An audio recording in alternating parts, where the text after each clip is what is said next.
Ali, Ali, Ali, Ali, Ali, Ali, yeah. I praise Allah for these lessons. I'm striving to be the message, and I thank Allah for His blessings. Ali was the circle 7. I praise Allah for these lessons. I'm striving to be the message, and I thank Allah for His blessings. Ali was the circle 7. I praise Allah for these lessons. I'm striving to be the message, and I thank Allah for His blessings. Ali was the circle 7. I praise Allah for these lessons. I'm striving to be the message, and I thank Allah for His blessings. Ali was the circle 7. I praise Allah for these lessons. I'm striving to be the message, and I thank Allah for His blessings. Ali was the circle 7. I praise Allah for these lessons. I'm striving to be the message, and I thank Allah for His blessings. Ali was the circle 7.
Islam, Islam, Islam, on a rise upon the 7, within the circle of justice, mercy, love, and right, and give all praises to the great God Allah, Father God Allah, and honors to His holy prophet, honors to our holy prophet, Noble Drew Ali, El-Hajj, Sharif Abdul Ali, that is. We give honors to our Moorish kin once again, here, there, and everywhere, and therefore honors to all of you who are continuously honoring yourselves by being yourselves. We give honors to our Grand National Seal, Grand National Emblem, National Flag, Divine Constitution and bylaws, and honors to all of you who are indeed a living manifestation and personification of everything. And I do mean everything that our holy prophet and ancestors brought to make us a nation.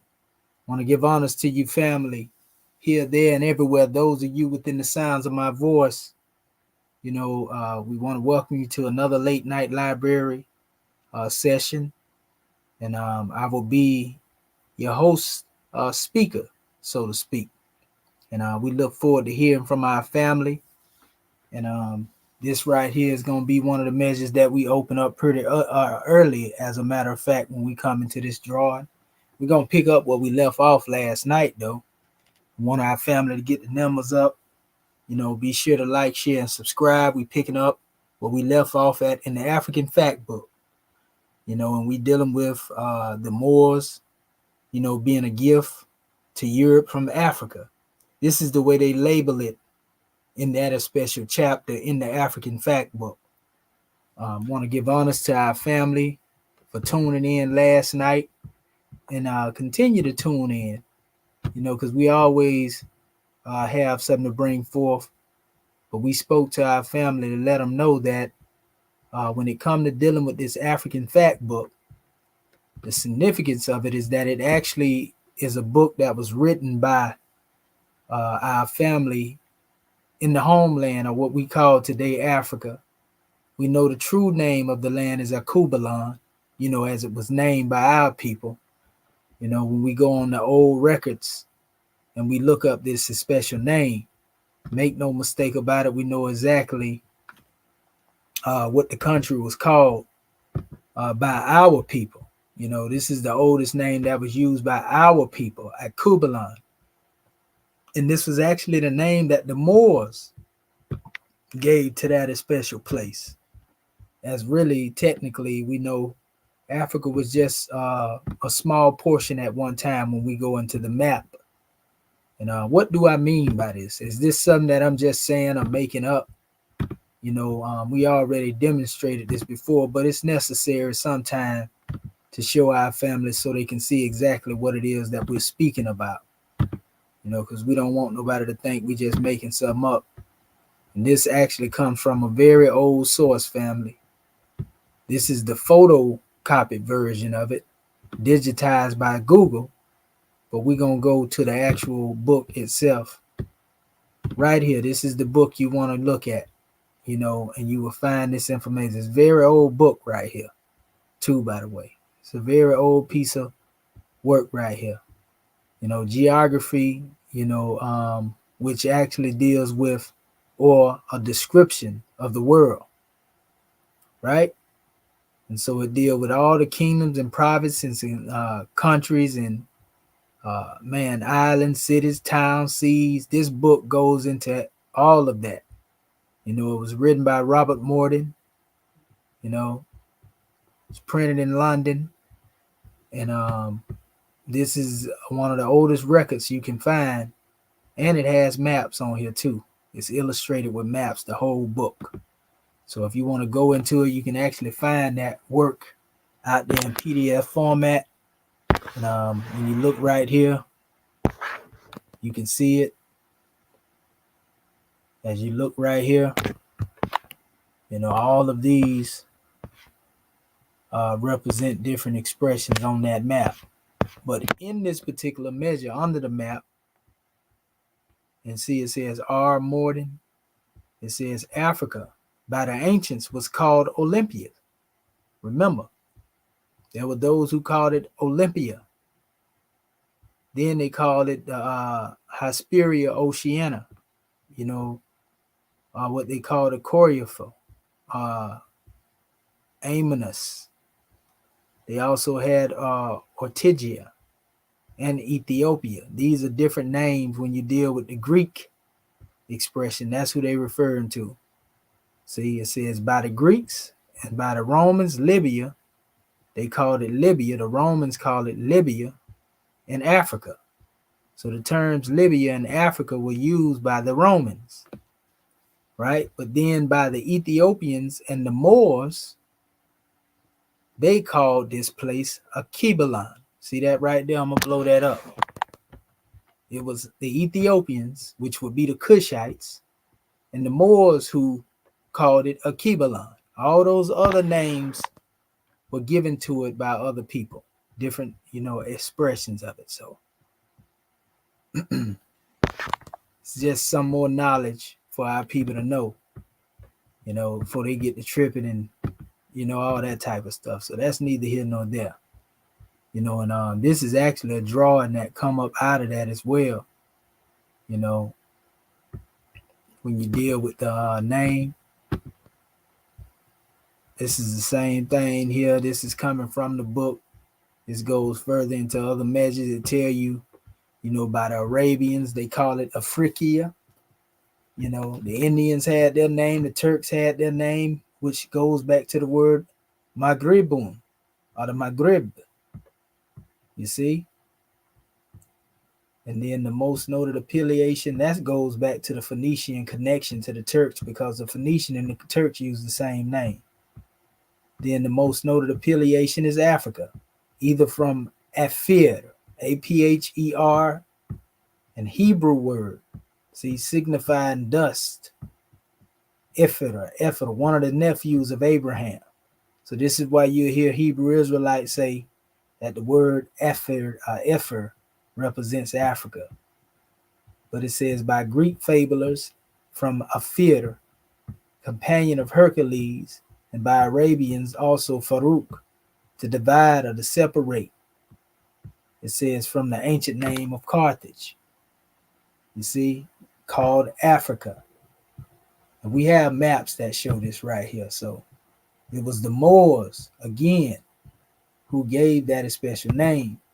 And as you can see here, there's even breakdown on certain history once you know it, dealing with the Moors and who they are. But I ain't got to even go into that right now. I want to stick to the African Fact Book. in what it is that we demonstrating. Peace to our family, Rodney Mizell, and also our brother Born Dog as well. Yes, sir. And we got a new measure and methodology that we're going to demonstrate this thing by, so that our family can get a grand draw. So I'm gonna utilize my my auto reader, and I'm gonna turn this up so that y'all can hear it. And we're gonna let it do the reading, and then we'll pause it here and there to give measures where I feel necessary. So let me proceed. I'm gonna make sure that our family can hear this.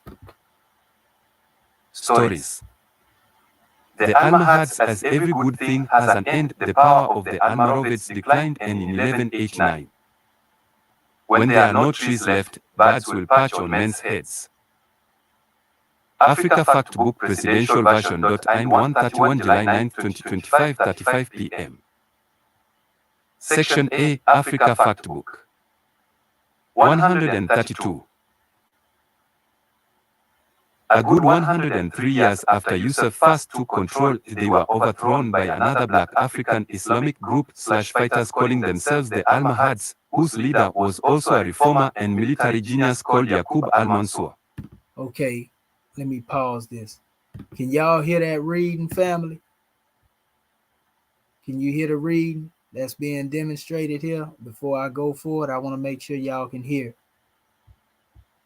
that. If not, I can turn up the volume.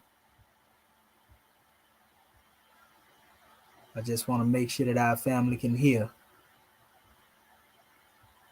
Let me know to my family that's listening out there. Okay, so there we go.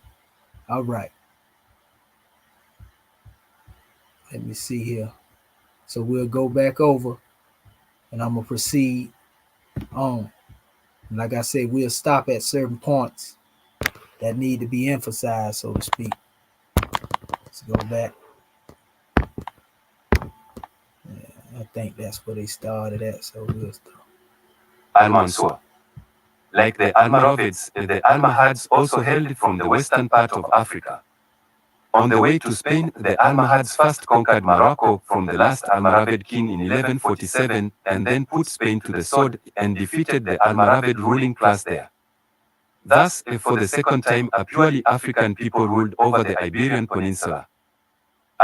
Okay, also family, right there, when it was talking about the Almohads, that's actually a portion of where I got my name from, Almohades.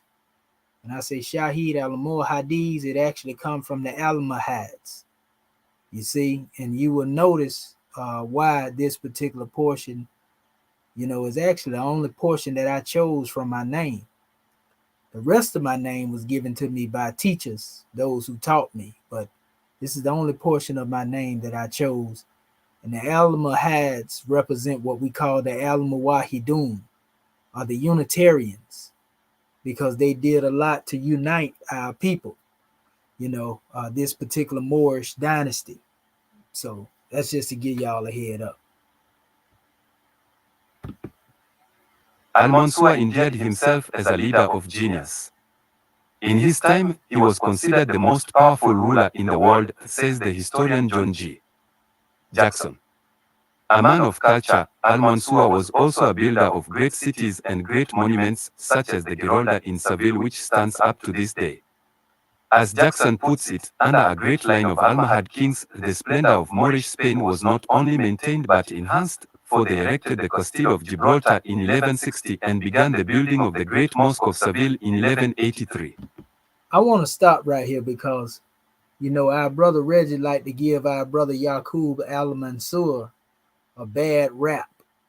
But he is telling you that he pretty much was one that was on the manifest, demonstrate military genius, and he was mostly going to war with those who were in Spain, so to speak, the opposition. He was the one that put them to flight, but for some reason, the brother tried to make it seem as if al-Mansur was against the people. And nothing can be further from the truth. So let me keep going here. In 1183, the Gerolda of Seville was originally an astronomical observatory constructed in 1196 under the supervision of the mathematician Giba. Sadly, Mansour died in 1199. It's very important for me to stop there too. Notice they talked about an astrological observatory dealing with the mathematician Jibber. That's Al-Jabbar what they used to call him, Al-Jabbar al-Wahamid Hayat. Actually, me and the brother was speaking of him, Hayatim, the brother we were speaking of last night. We had a conversation, and he Al-Jabbar or Jabir is actually where they get the term algebra from. So when you hear them talking about mathematics and algebra, Al-Jabbar, this was a Moor that demonstrated this. You see? And so, in fact, we can even go into, let's see.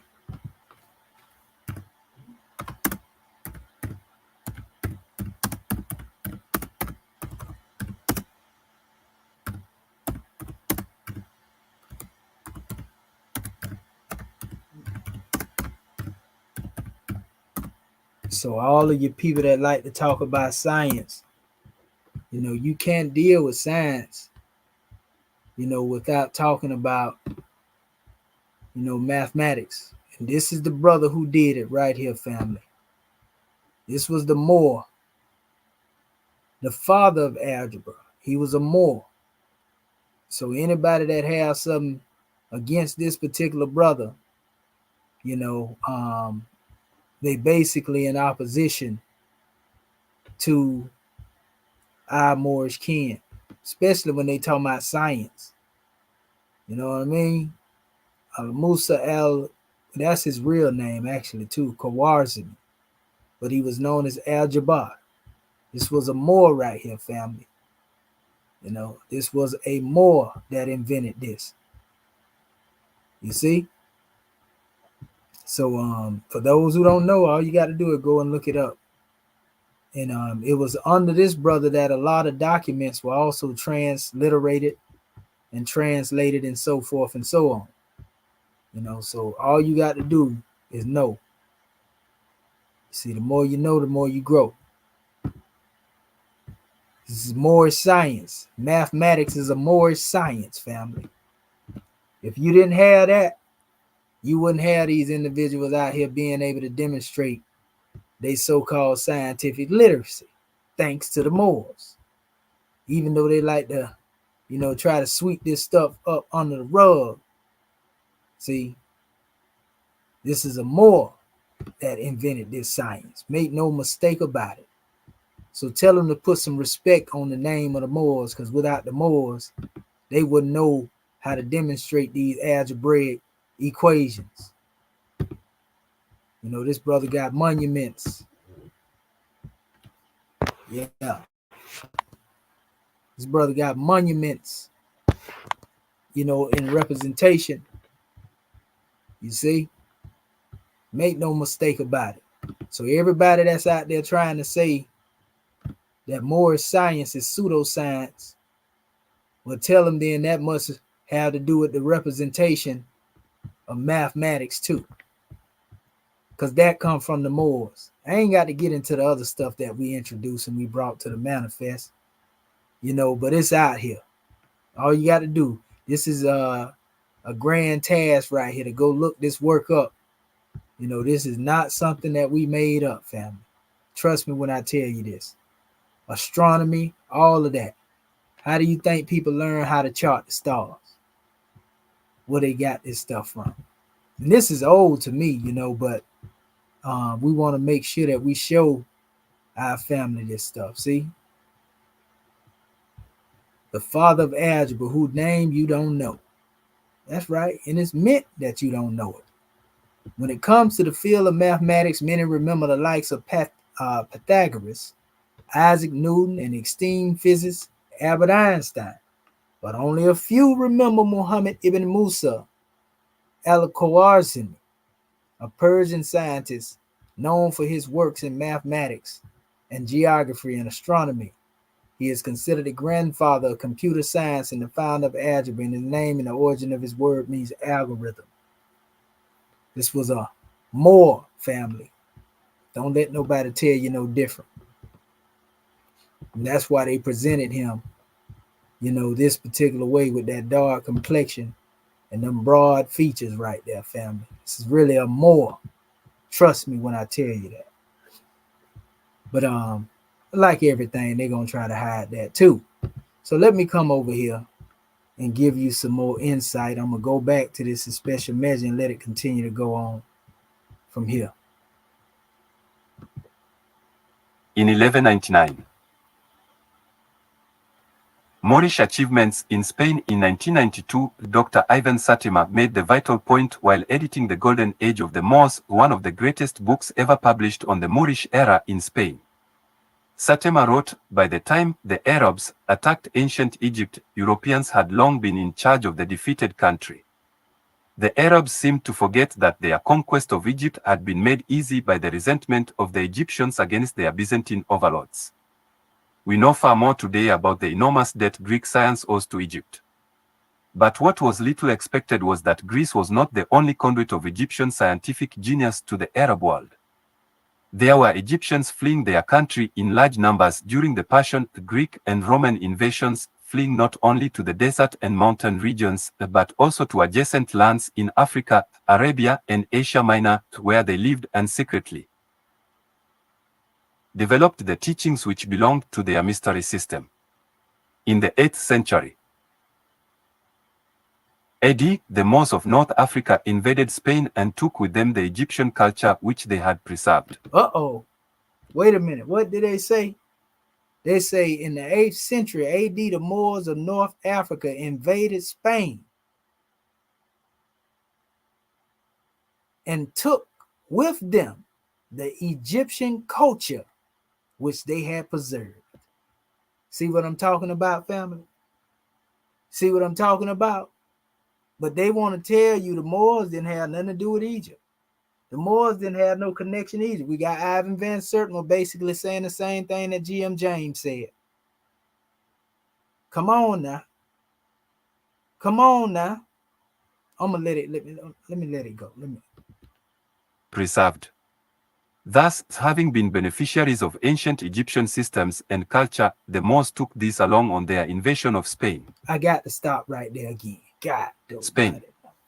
In other words, I got to stop it again, family. Thus, having been beneficiaries of ancient Egyptian systems and culture, the Moors took these along on their invasion of Spain. So they went into Spain with Kemetic knowledge, family. They went into Spain with the knowledge of the ancient Egyptians, family. So for somebody that might have said earlier, no, math didn't come from the Moors, it came from Egypt. If you were saying that in your head, then you understand how it came from Egypt. And the Moors were custodians of that, and they brought it right back on across basically into West Africa, Northwest Africa, all the way over into Spain. Facts. Who will deny that? Who amongst the people will deny that? And other than somebody that hate themselves. Now, this is the African Fact Book now. That's what I'm saying. But then you have these, I ain't gonna call them that. You have these people that claim that they from the motherland and that they don't even teach nothing about no Moors in Africa. Why do they lie like this, family? Only reason that they lie like this right here, to be honest with you, is because I don't think it's because they're doing it on purpose. Some of them just don't know. So you can't trust somebody just because they come from Africa. Here's a group of brothers in Africa that told you last night that a lot of Africans don't know their own history, but they giving it up right now. They're telling you who the Moors were. Come on, man. other words, after conquering the Iberian Peninsula, the Moors set forth to grow roots in Spain using the ancient knowledge they had preserved from the cultures and systems of ancient Egypt. You know what? That makes sense too. that they would take the knowledge that they had got from the cultures and the systems of Egypt, because Egypt was the most successful. When we deal with our ancestors, they had been ruling for thousands of years. That's why I tell people all the time, I don't get upset when they talk about 500 years or 400 years of slavery. Man, we have been ruling for thousands of years. We hadn't been enslaved up until that point like that. And then when we get to the Moorish civilization, they ruled, really 700 all the way up to some say 800 years. Goodness gracious. But the Moors were able to rule like that because they took the knowledge, wisdom, and understanding that Kemet had. And this is the same reason why you had other civilization that took the same model and had some success out of it. Even the United States tried to build off of the knowledge of ancient Egypt, through their so-called secret societies. And they will say, well, the Masonic order, its roots come out of Egypt. But anyway, let me keep it moving. Egypt. In the process, they created new areas of science and philosophy that greatly helped medieval Europe to come out of its dark ages. As already pointed out, the Moors arrived in Spain with a very religiously tolerant philosophy. According to the writer Flower Shaw, it is interesting to note that in the days of Mohammedan Spain, women were not confined, as in the East, to harems, but appeared freely in public and took their share in all the intellectual, literary, and even scientific movements of the day. I want y'all sisters to hear this now. For the people that's been lying to y'all, telling y'all that the Moors treated women any type of way and they enslaved the women, they dogged women out. You see it right here. It tell you that the women was out there in the opening. They wasn't part of no harem. It was the European woman that was made a part of the harems. It wasn't no Moorish women out there like that.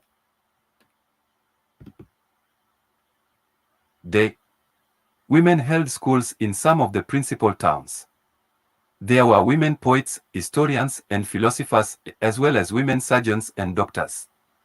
An example of this was that the daughter and grandmother of the celebrated Moorish pharmacist Ibn Zor were both accomplished female doctors.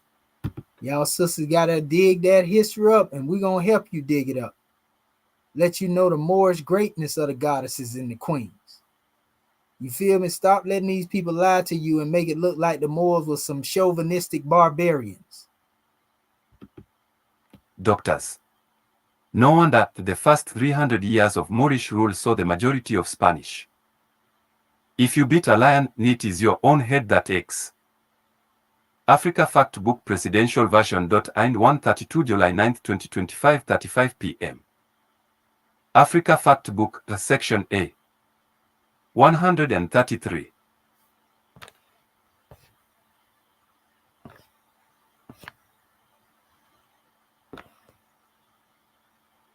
Opposite page, top, a frontal view of the Section A, Africa Fact Book. 132.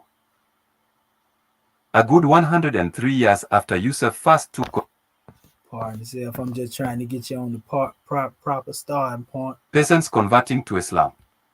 In fact, Islam eventually became the religion of the majority in both Spain and Portugal.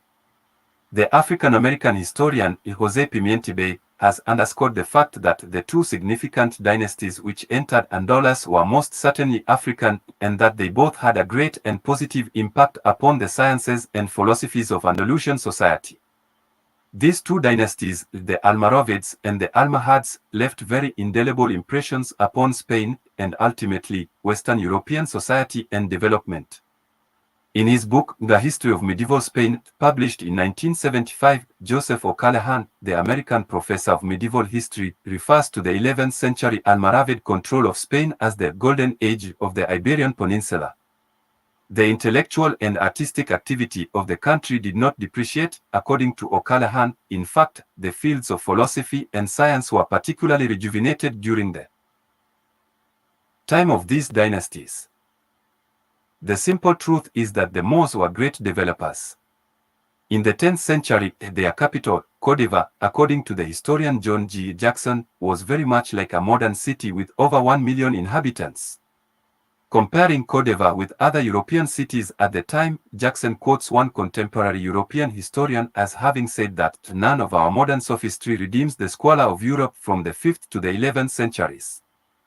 Stanley Lane Poole, the Englishman whose 1886 book, The Story of the Moors in Spain, tells more of the wonders of Moorish life than most European historians, it says, Cordova was the wonderful city of the 10th century. The streets were well paved and there were raised sidewalks for pedestrians. At night one could walk for 10 miles by the light of lamps, flanked by an uninterrupted extent of buildings. All this was hundreds of years before there was a paved street in Paris or a street lamp in London. See that there? The Moors lit up the way literally and also spiritually. Come on, man. We gave these people civilization. London. In fact, Cordova, under the Moors, was considered as the medieval world's most cosmopolitan and sophisticated city. Lane Poole tells how the Moorish Africa Fact Book Presidential Version. 133 July 9, 2025. I'm gonna stop this 35 right here p.m. too because it don't comprehend pictures to be read, but just to show you some of the stuff that they had put up here. This is Moorish building. We the one that began to build structures of royalty that still stand to this day. You know what I mean? This is our style of building. The Moors did this. Everything that we taught was used against us in the end. Africa Fact Book Presidential Version. 134 July 9, 2025. 35 p.m. Africa Fact Book, Section A. Hold up. Give me a second here. Make sure it's not trying to. Okay, yes. Africa Fact Book Presidential Version. Monarchs of Cordova and elsewhere in Spain dwelt in sumptuous palaces, while the crowned heads of England, France, and Germany lived in big barns, lacking both windows and chimneys and with only a hole in the roof for the exit of smoke. Now y'all know they were salty for that. Here we is living in all these grandiose palaces and they living in huts. You already know they like, man, we got to stop. We got to put a stop to this. This was the mindset that went on in Rosewood. You know, they was hating. If you want to know where that mindset of hating came from, you already know. These kings of England now, crown heads. Yeah. While they living in straw huts, you see what we was living in. They had to put a stop to that. They said, no, no, no, no, no. Smoke. The Moors excelled in city planning also, and therefore Cordova's magnificence was rivaled only by other marvelous Moorish cities such as Toledo, Seville, and Granada, but not by the other European cities. It took another Moorish city to rival the Moorish city, because the European city just wasn't doing it. I guess, yeah, right, if they was living in straw huts. Cities. Wayne B. Chandler, another African-American writer and historian, points out that the sophistication of Moorish cities was astonishing. Water from the mountains was distributed through every corner and quarter of the city by means of leaden pipes into basins of different shapes as well as into vast lakes, tanks, amazing reservoirs, and fountains. Quoting other historians, Chandler says some of the houses in Cordova were air-conditioned in summer by ingeniously arranged drafts of fresh air drawn from the garden over beds of flowers chosen for their perfume, and warmed in winter by hot air conveyed through pipes bedded in the walls. Bathrooms supplied hot and cold water. Now notice most of the western portions of civilization advanced, and they kept advancing. But when we go into, Africa, there are places that still in Africa very undeveloped, and it was the Moors that took this science into Spain. Or they developed it in that particular area. Ingenuity kicked in, and now this thing has become something that the people can hold over the head of people in advanced technology, and then leave our people still living in huts in this new era in time. So you see how it play. That's by design. That ain't by chance, family. Al-Makari, the 17th century Maghreb scholar and writer, recorded that under the Moors the cities of Cordova and Seville became internationally renowned for their beauty, scholarship, and culture. In contrast, the rest of medieval Europe was not only steeped in squalor and bleakness, but also wallowed in scientific and cultural ignorance, a point amply underscored by Pimenta Bey when he wrote, "It is only after the coming of the Moors and other Muslim peoples to Western Europe that Christian Europe begins to resemble an industrious civilization in the true sense of the word." While many Catholics resisted the cultural intrusion of the Moors, several Europeans mimicked Moorish customs and manners. Another historian, Jean Carew, notes that Moorish scientific and organizational abilities transformed their cities into extraordinarily advanced urban centers. Not only were their public and private buildings aesthetically pleasing, but their architects and planners created cities the likes of which had never been seen before in Europe. Carew noted that the Moors were able to create a harmony in the rhythms of life in the city and in the countryside. They dotted the map of Al-Andalus with their cities and towns, but they could only do this because the surrounding countryside was kept fertile and productive, with advanced drainage and irrigation systems, reservoirs, aqueducts, sophisticated storage facilities, and efficient marketing, transportation, and trading networks. The Moors also brought the countryside into their cities with fantastic gardens, parks, lush inner courtyards, and a constant supply of pure water. Another area that the Moors exercised great influence over European life was in agriculture, as they totally transformed the Iberian Peninsula in respect of agriculture. The Moors did not only bring advanced drainage and irrigation systems into Andalusia, they also brought a variety of new crops like cereals, beans, and peas of various types, olives, romans, and vines. If Spain and Portugal today are famous for winemaking, they have the vines and the winemaking skills brought by the Moors to thank. Dr. Satema adds that fruits unknown to Europe tumbled into the market: oranges, pomegranates, bananas, coconuts, maize, and rice. The Moors brought the art of dry farming as well to the high bleak plains, and they introduced the water wheel, an invaluable source of energy for irrigation and the grinding of grain. Even the Moors... That tell you we got to get to work, family. Think about it. We supposed to be in the modern times, right? And more advanced. And our ancestors did this way back then. Question is, why we working for everybody else that offer the services that we created? Ask yourself that question. Even the people that have knowledge still want to work under the auspices of the European hand. They love that slave and master relationship.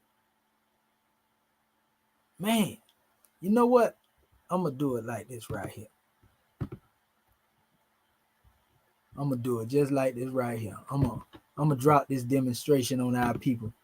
I want to put the link down here. We're going to open this demonstration up because I want to really see in real time what our family got to say about this. I want to see who gonna honor the truth and who gonna be in opposition to what we done and what we doing, family. You know, we got a right to our opinion, but I just want to see how honest our people gonna be. You know, you can come to my platform and speak. I ain't gonna kick you off, you know, for being crazy. We just ain't gonna let you do a whole bunch of cussing and all that type of stuff there. We don't do that over here, you know. So I'm gonna go back in real quick, and if anybody want to hit that link, you can hit it, and I'll be checking back periodically. So let me proceed. Most implacable Spanish enemy acknowledged, as Carew reveals. Opposite page, the general life is the summer palace built by the Moors in Granada, Spain, to complement the Alhambra Palace. Below, the general life courtyard has a famous fountain and garden bordered by sumptuous arches. A stream coming down won't let you swim up. Africa Fact Book Presidential Version. In 135 July 9, 2025, 35 p.m. They keep giving the wrong date to 2025. But here's some more, because I know it's not going to interpret that. Man, our people were master builders, family. This stuff still standing today. Look at how they got that Arabia, embossed, and engraved in these pillars right here, man. This is one of the most famous spots here, too. Our people was literally trying to build paradise on earth. Section A, Africa Factbook. 136. Africa Factbook Presidential Version. 136 July 9, 2025, 35 p.m. Africa Factbook. Let's see. I think they jumped the page again. They always do that. There we go. We'll put this here. This should be it. The Gerolda of Seville, started by the Moorish leader Al-Mansur, was originally an astronomical observatory constructed in 1196 under the supervision of the mathematician Jiba. Under a great line of Almohad kings, the splendor of Moorish Spain was not only maintained but enhanced, for they erected the Castle of Gibraltar in 1160 and began the building of the Great Mosque of Seville in 1183. Africa Factbook. Okay. This was another measure too. We might as well show that. The Gerolda of Seville, started by the Moorish. That's, man, that, you know how much work that is, family. I do this type of work. I don't do the building. I paint. But and Moors invented that too. But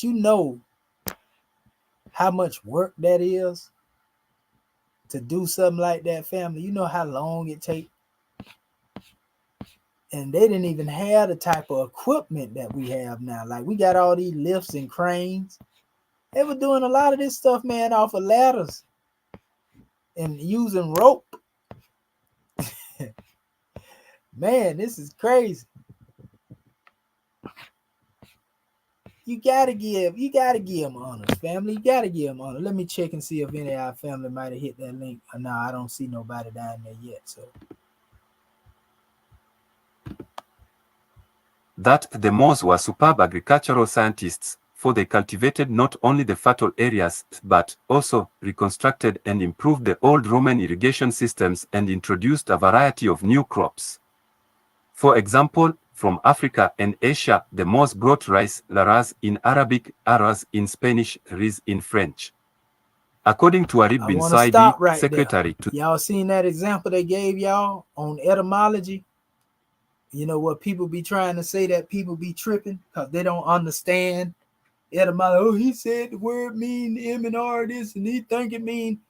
When you understand etymology, you understand how to trace words. See how they trace that word arroz to arroz and then to ritz, which deals with rice. You see, right? To the Moorish ruler Al-Hakam II, 961 to 976 AD, rice first appeared on Spanish riverbanks in the 10th century. The Moors had already introduced cotton, cut Arabic, algadin Spanish, cotton French, to Iberian soil in the 9th century. They also brought several types of medicinal herbs from Africa, which became the source of their medical and pharmacological skills and interests in Al-Andalus. Education. Perhaps it is in the field of education that the Moors did the most for medieval Europe. According to Pimienta Bay, the ultimate consequence of European tutelage under the Moors was the establishment and successful proliferation of academic institutions within the nations of Europe and the progression of European societies as a whole. Thus, even today, it is not difficult to see the extensive presence of Moorish scholarship within Europe's finest universities, as Europe relied on the studies of Moorish scholarship and culture for the development of its own universities and societies. This became possible because the Moors filled Spain with many schools that taught all the sciences and philosophies of the period. So now y'all understand the true meaning of the goose that laid the golden egg, huh? All right. Period. The Moors then set up major universities of their own, such as the one at Córdoba, which was founded in the 10th century by Caliph Abd al-Rahman III. Records show that there were 27 free schools of higher education in Córdoba alone, and their presence greatly inspired additional schools and universities in other provincial cities such as Seville, Almería, Valencia, and Málaga. Students from far and near attended these schools and universities, a fact emphasized by Jean Carew when he pointed out that at the zenith of Moorish power, Al-Andalus, that land of many cities, attracted scholars from England, France, Germany, Italy, the rest of Europe, as well as distant parts of the Muslim Empire. Historians roundly agree that for the Andalusian Moor, scholarly endeavor was considered divine. The more one knew of one's world, the more one was supposed to know of one's creator. The Moorish ruler, Caliph Ar-Rahman III, is said to have spent almost 1/3 of the state's income on education. This was at a time when most Christian kings and queens elsewhere in Europe could not even write their own names. Joseph McCabe, the English writer and former Roman Catholic priest who died in 1955, pointed out in his 1935 book, The Splendor of Moorish Spain, that even after Europe had inherited Moorish and Arab academic gifts, she did very little with them at first. 85% of Europe would still be illiterate in the 18th century, when significantly more than 50% of Andalusians could read over 700 years earlier. Slowly but surely, Europe got going and capitalized on the learning and enlightenment. Y'all see that right there? We were 700 years ahead of the European in reading, family. And now they criticize our people for not being able to read and write. Goodness gracious. Enlightenment brought by the Moors. According to Dr. Satema, Moorish influence came primarily to the west by way of the Iberian Peninsula via Western Europe's scholarly relations with Spain. King Alfonso X of Catholic Spain set the tone in the 13th century by setting up a school of translation in Toledo that played a major role in the diffusion of the sciences. Following Alfonso's example, centers of translation from Arabic, the then language of science, into Latin, the classical European language, sprang up all over Christian Europe, from Barcelona to Tarazona to Enlightenment brought by the Moors. According to Dr. Satema, Moorish influence came primarily to the west by way of the Iberian Peninsula via Western Europe's scholarly relations with Spain. King Alfonso X of Catholic Spain set the tone in the 13th century by setting up a school of translation in Toledo that played a major role in the diffusion of the sciences. Following Alfonso's example, centers of translation from Arabic, the then language of science, into Latin, the classical European language, sprang up all over Christian Europe, from Barcelona to Lyon to Segovia to Pamplona to Toulouse to Béziers to Narbonne to Marseille to Bologna to Salerno and to Paris. All these centers made extensive use of Moorish scientific treatises, and as Dr. Satema puts it, the translations from the Arabic provided links between Spain, Portugal, France, Italy, and England. Alfonso X promoted Moorish erudition at every opportunity. This influenced the establishment of the first University of Christian Spain in the 13th century, founded by King Alfonso VIII in Valencia. Not surprisingly, the teachers employed by the king were Moorish Muslims and Jews.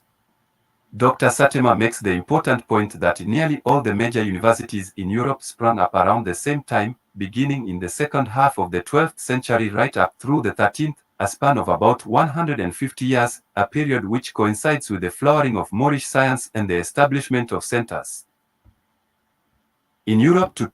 What science did they say? They say a span of about how many years? 150 years, a period which coincides with the flowering of Moorish science and the establishment of centers in Europe.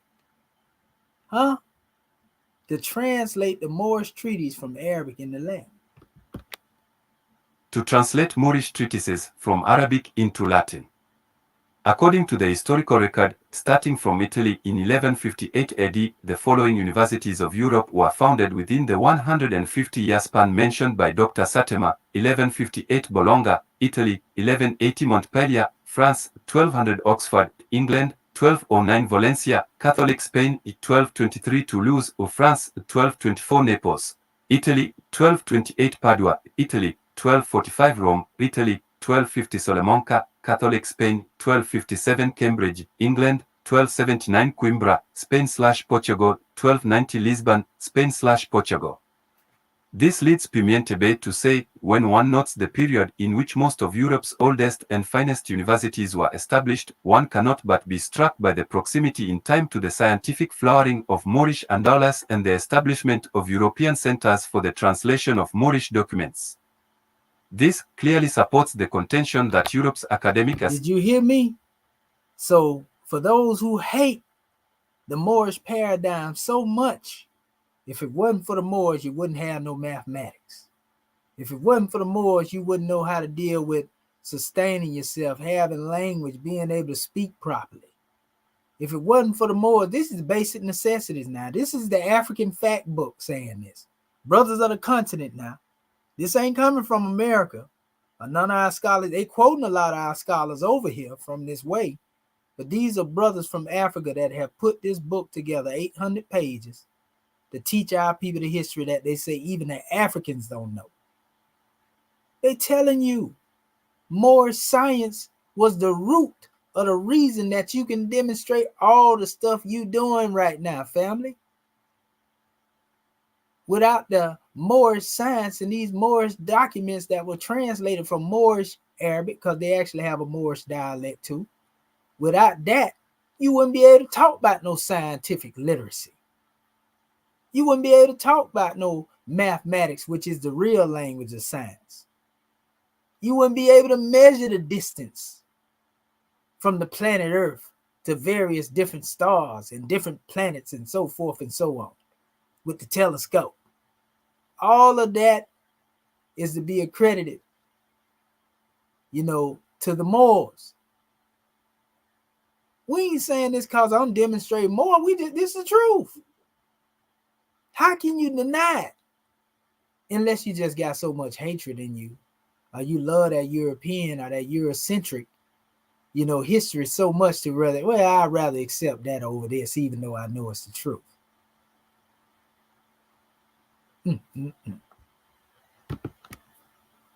Ascension was primarily born of its contacts with the Moors who were occupying European soil. Pimientebe goes on to say, the establishment of these famed European universities during the same time its scholars were studying the works of Moorish Andalus, even making them standard texts in astronomy, mathematics, medicine, etc., cannot simply be dismissed as a coincidence. Jadwal, the astronomy text of the Moor Az-Zakali, even became the standard text of Oxford University. For all you Oxford University lovers, you see that? The Moorish text of the Moor Al-Zakali, based upon astronomy, being taught in Oxford University. But we Moors pseudo though, huh? The Moors ain't did nothing for civilization, huh? Come on, man. Y'all can't let these people get away with this, family. These are the most disingenuous Negroes that I ever seen in my life in this new era in time. And they part of the problem, family. I'm just calling them out like they is. Like I told y'all, they ain't getting nothing but scimitar talk from me. Every time we meet, because I tried to extend the olive branch to them. So when I give it to them, I'm coming hard every time. Playtime is over because I love my people more than I love traitors. University. The value of Pimientebe's assertion can be viewed against the background that when King Frederick II founded the University of Naples in 1224, he established a curriculum that emphasized Moorish scholarship. Under King Frederick, all theological studies ceased at Italian universities and Moorish medicine and law became the major disciplines, recalls Pimientebe. His view is supported by Koru, who attests that Moorish sensibilities encouraged not only a flourishing of scholarly endeavors, but also the broadening of humanistic expression in a Europe emerging from the throes of the Dark Ages. Moorish Spain became a cultural and intellectual mecca where all the great manuscripts and land texts were collected, translated, and classified, and where scholars from far and wide could gather to peruse them. Wait a minute. So this is our Moorish mecca. Our Moorish mecca had to do with the root of civilization, where we begin to civilize, everybody, and bring even the European out of the Dark Ages. Huh? Talk Moorish to me. Carew adds the telling point that there can be no denying the fact that Moorish scholarship and Moorish culture as a whole had an intellectual ripple effect on Europe. They moved in concentric rings from centers of learning to the most backward areas of the continent. Because of the great learning and general enlightenment brought by the Moors, European geographers and mathematicians could measure global distances accurately for the first time. As Carew points out, without the improved Moorish/Arab astrolabe, the Latin sail, and the advances made by Arabs in navigation, astronomy, and the nautical sciences in general, Christopher Columbus would have been incapable of acquiring the rudimentary and imperfect navigational skills. Only a medicine man gets rich by sleeping. Africa Fact Book Presidential Version. 140 July 9, 2025, 35 p.m. Africa Fact Book, Section A.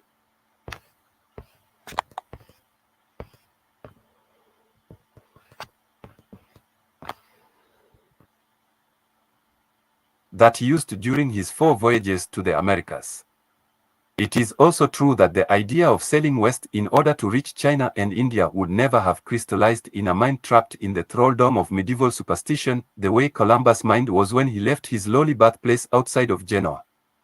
Historians have shown that through the long-standing Moorish presence in Spain, Arabic provided Europe with words such as guitar, Arabic quinta, Spanish guitarra, lemon, Arabic lemi, Spanish limon, algebra, Arabic aljaba, Spanish algebra, not to speak of a whole slew of other mathematical, chemical, administrative, botanical, and herbal terms.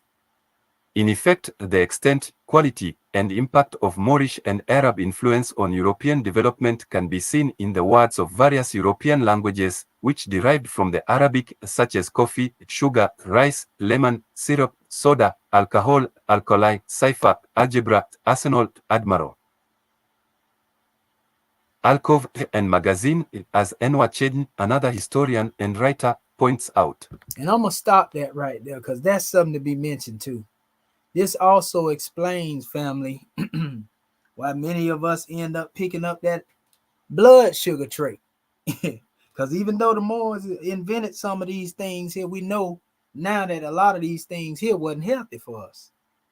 And so most of the time they trace some of the Moors with the DNA aspects, like the Senegalese that they had found being a part of the slave trade. They actually, deal with a lot of these traits that they find in them that they find in us.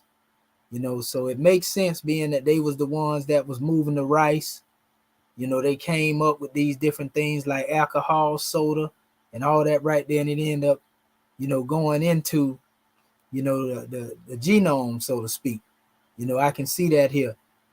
So a lot of things that we demonstrated, some were good and some things actually brought harm to us as well. We can even say teaching the European brought harm to us because they use that to do what they do to us too. Without Moors creating them fire sticks, they wouldn't have came up with the ability to conquer us with firearms. So we don't hold nothing against our ancestors for that because they were demonstrating their ingenuity. But it's not their fault that somebody took these things, and then manipulated them and made them work from a sadistic standpoint, so to speak. But what we are seeing here, like a lot of people like to claim a whole lot of different places and they want to try to go against the Moors. What we are noticing is that the Moors are the ones who pretty much literally brought forth those things that civilizations utilize to move forward. We can't say this about a lot of the other tribes. Sure, they had certain systems of, what we would call rites and ceremonies and forms and so forth and so on. But it was the Moors that perfected the sciences and that the world inherited them from. They didn't inherit what they have from, just the Igbos or, from the Congolese or, from the Nigerians. Not saying that they didn't contribute anything. I'm just saying who contributed civilization to the world was the Moors, our people. You feel me? So that ought to count for something. Show me something, that all of these other tribes did in Africa. This ain't to take nothing from them, but show me what they did that has influenced the whole of the world as the Moors did. Like I said, that don't take nothing from them. I'm just saying, show me. If you can show me them other tribe that did what the Moors did.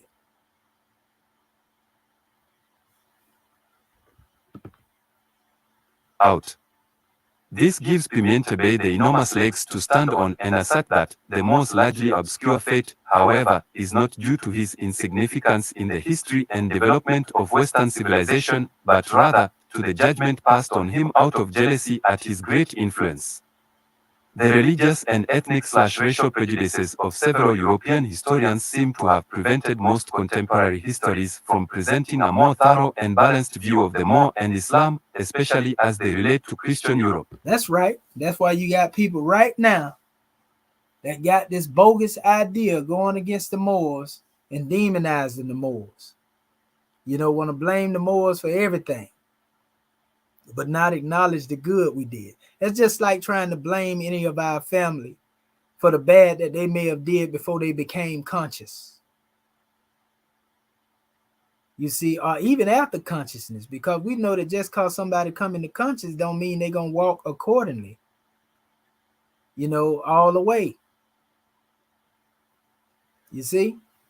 But we already see, like I said, the religious and ethnic racial prejudices of 7 European historians seem to have prevented most contemporary histories from presenting a more thorough and balanced view of the Moor.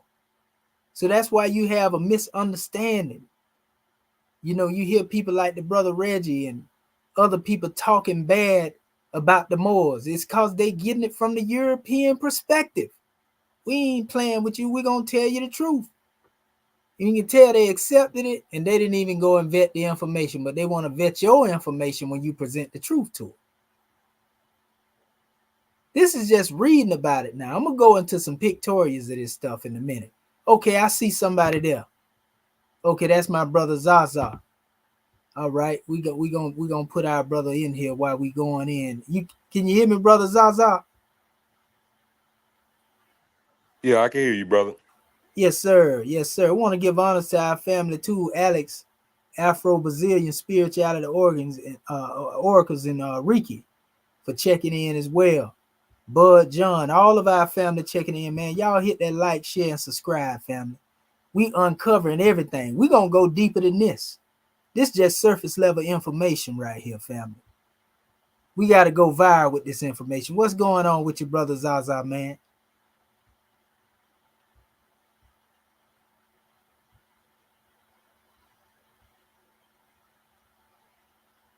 Yes, sir. Our brother might be having some technical difficulties. I know last night. Assalamu alaikum. Yeah, walaikum salam, rahmatullah barakatuhu, brother. Oh, I'm sorry, brother. I was I guess when I go to another page, Okay. my mic starts working. I was talking to Imam, actually my landlord, but he's also the Imam. He's in Africa right now. He was in Ethiopia and now he's in South Africa, and he's just sending me pictures and like videos of how nice it is down there. Okay. That's what I like to hear. Yes, sir. Yeah. You see what we doing right here, what we building on, right? Oh yeah, oh yeah. Because I got the notification late. I said, "Oh man, my brother live," and I heard to hurry up and click on. I'm so excited, man, because I had ordered that Book of Fire earlier today. So I'm up. I'm waiting. Oh yeah. Oh, so you was able to reach out to the chairman? Yes, sir. I called him and the sister answered, but I made sure that I told her, listen, get him this long, heartfelt message for me. Right. That's And right. That's right. Yeah, our Grand National Secretary of State. she was like, "Do you want it signed?" And I was like, "Of I course. told you. I have to have it signed." Yeah, that's the autograph. That's from an adept, brother, that was taught directly by the adepts that Prophet Noble Drew Ali made. You see what I'm saying? So this ain't just anybody. You know, this is the man that took care of Noble Drew Ali wives. You know, made sure the Prophet had a headstone. He the reason why you see that colored photo of Prophet Noble Drew Ali, because all of them was black and white. And he was given the colors from the Prince of Peace. who was his teacher, Brother R. German Bay, who has a very deep history, of being a healer and adept, man. He was able to do some master thing. He was a master in polarity therapy. He Okay. was deep into that type of science. So, that was my chairman teacher. That's who called him Swift Angel #1. And he was called the Prince of Peace. And so, the chairman then, conferred the Swift Angel to degree upon all of us. All of us have angel numbers. I'm Swift Angel #4. My national grand sheik is Swift Angel #9. But we get that when it comes to dealing with our declaration of being divine minister, so to speak. So Right. all is well. And we look forward to you coming home, brother, and bringing your talents in due time.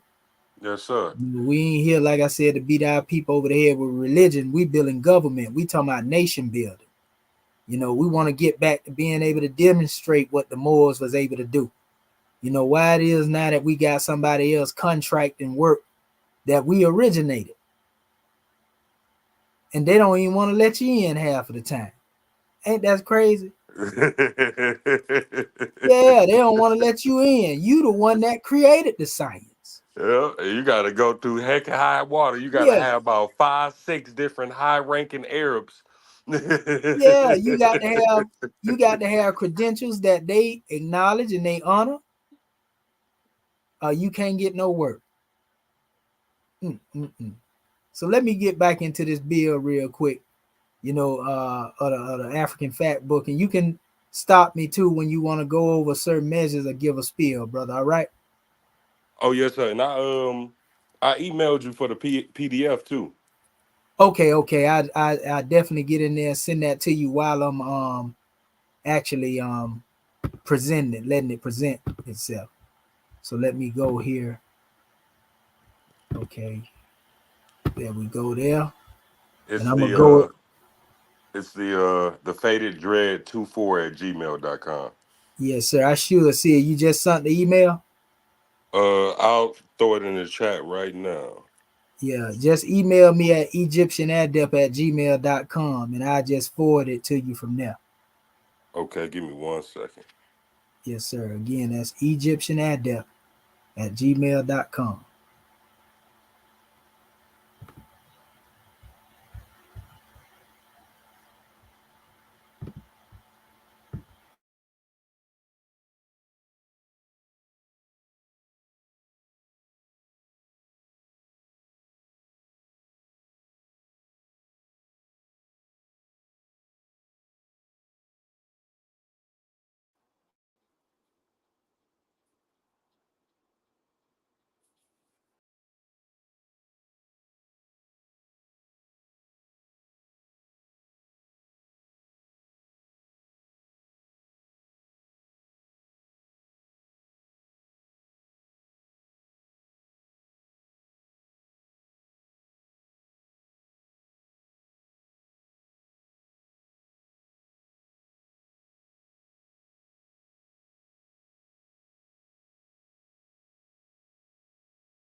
Okay, let me see here. All right, family. Let me go back. Let me get this on point for y'all. I'm gonna stop sharing and reshare. Okay, there we go. So I want to make sure y'all get the sound. But I'm trying to look for the picture actually dealing with Aristotle. And this is why I didn't have no sound right here, because you couldn't even share the sound with the tab that I pulled. So I apologize for that. So let me go back and we'll cover that information. But while I'm doing it, I'll pull up, see if I can pull air. There it go, right there. It came right up on my page. This is Aristotle right here, family. See, this Aristotle right here. This is the Arab right here now. This Aristotle. See, they don't tell you this here. Aristotle. Huh? This the Arab coming to sit at the feet of Aristotle. You see? Now, I'm going to go back over here and rerun that information that y'all might have not heard. I'm sorry about that, because I noticed it didn't even give me the option. I thought it was sharing the option of the audio, but I'm going to go back over there again. I know that tab don't do it, so we'll start this one back from the area. It wasn't that much. It actually came from, we'll start it from this area right here. Africa Fact Book, Section A. Actually dealing with, I was trying to show this portion. Let me see if it do. 141. This thing go off because these pictures be throwing it off a little bit. As well as dissection of dead bodies was practiced in their anatomical schools, and women as well as men were trained to perform delicate surgical operations. They were the first to trace the curvilinear path of rays of light through air. This discovery in about 1100 AD is a prerequisite to the design of corrective glasses. Pimienta Bay agrees, saying, in the field of medical science, the Andalusian Moors made remarkable progress and surpassed the Greek-trained Muslim physicians of Persia, Nestorians, and other Eastern Islamic nations. Moorish medicine was based on experimentation, tajriba, reasoning, qiyas, and observation. Moorish physicians used drugs, surgery, and cauterization. Medicine was a highly technical profession complete with extensive training and a code of conduct. According to Pimienta Bay, Europeans offered no competition at all with Moorish advances in pathology, etiology, therapeutics, surgery, and pharmacology. The Moorish advance in medicine was such use of alcohol or alcohol as an antiseptic, and proper habits of personal hygiene for good health would largely disappear from Europe's societal memory until Charles Lister introduced antiseptics several centuries later, Pimienta Bay says, adding that, prior to the entry of the Moors and Arabs, many medieval Western Europeans traditionally confronted illness with prayer, holy water, the touching of relics, and pilgrimages to holy places. Except for a few herbs which were used for dressing sores, there was actually very little which could tangibly be done by the Western European healer. This point was amplified by another historian, Anwar Chejn, who confirmed that Western European healing practices at the time still largely relied upon charms and amulets. In other words, the Europeans were dealing with pseudoscience on trying to heal themselves, and it was the Moors who gave them life. But now you got them now charging our people arm and a leg for health care to preserve our life. Go to figure. Socially and politically, the powerful clergy frowned upon and repressed medicine, thereby leaving the field in the hands of quacks. As a result, according to Jan Carew, for centuries, the rulers of Europe and their wealthiest courtiers and merchant princes relied on Moorish physicians and surgeons to cure them of their various ailments. And they judged those roving medical specialists by their skills and not their color. Even after the Reconquista, the wresting of Spain from the Moors by the Christians, European rulers continued surreptitiously to invite Moorish scholars to their kingdoms because of a profound respect for their knowledge and expertise. This fact is confirmed by Pimienta Bay, who says, before many centuries, the mastery of Moorish medical works was required for obtaining medical degrees at Europe's most prestigious universities. In 1311, the Catholic Church even held a Council in Vienna, where they pronounced and endorsed the teaching of Arabic. Studies at the universities of Rome, Paris, Bologna, Oxford, and Salamanca. One of the great Moorish physicians who stood out at this time was Ibn Sina, who was known by Europeans as Avicenna. A true Renaissance man, Sina was not only a renowned physician but also a great intellectual who mastered logic by the age of 14 and codified many Greek-attributed philosophical systems. Pimienta Bay recounts that during the 14th century, Avicenna's medical writings, under the titles of Primus Canonis and Quotas Canonis, became two of the standard texts for licensing physicians at Montpellier's medical school and also at Bologna. In the field of geology, he says Pimienta Bay, Avicenna performed studies on the crust subsistence of the earth at various eras in its history and the stratification of rocks. He also classified many of the earth's minerals. Several of his writings were translated by Europeans and used extensively at Western universities. There was also Abu Marwan ibn Zur, known by Europeans as Avenzoar. Born in the 12th century in Seville, Ibn Zur conducted original research in therapeutics, tumors, and abscesses while serving as a physician to both the Almoravid and Laughter. Omahad Coates. His famous book, Kitab al-Tesa, which focused on nutrition and pharmacology, was translated into several European languages. In 1280, Paravicius, an Italian, translated Zur's book into Latin under the title De Sa. In later years, Zur himself wrote another famous medical book entitled Iqtisad. Perhaps the greatest of all the Moorish men of medicine and philosophy was Ibn Rushd, known to Europeans as Averroes. Born in Cordova in 1126 at the time of the Almoravids, Rushd was widely acknowledged as the Moorish intellectual who had the most profound effect on Western thought because of his translation of the works of Aristotle. And y'all see, I was saying earlier that they change a lot of the names. And so it'll throw you off because I didn't know who Averroes was, you know, and that particular one. I knew of him, but I didn't know that he was actually Ibn Rashid. Or I didn't know, you know, like Ibn Sina at first was Ibn Sina, you know, so they changed these different names and you don't even know that this is really Moorish men. So they hide the name. And it's the same thing they did with our people as a nation. Instead of calling them by their real name, calling them Moors, they replace it with different terms, Negro, you know, Blackamoor, and then black, and, you know, all that type of stuff. Same thing. That was all a part of the burial. It was done by design. And they said the brother was the one that was respected in Western thought because he translated the works of Aristotle. You know, but all the while we thought Aristotle was the European. Come to find out, Aristotle was one of us. But we see the Arab going over here to set ass feet, though. You feel me? Come on, man. We can't make this stuff up. Put some respect on the name of the Moors and our people that have been buried under the lies of the Roman and they forked tongue. That's speaking heavy. that serpent language. Go ahead, brother.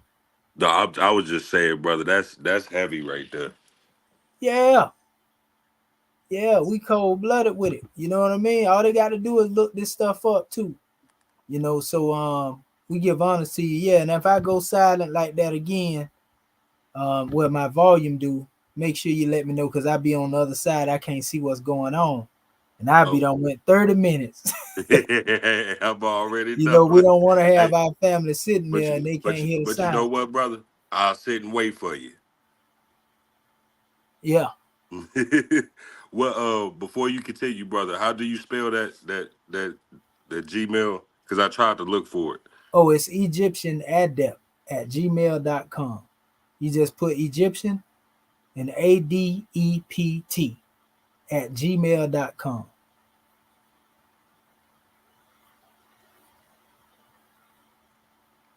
Yeah, once you send that email to me, in fact, I type it in the thing, the chat for anybody. That way they can get it too.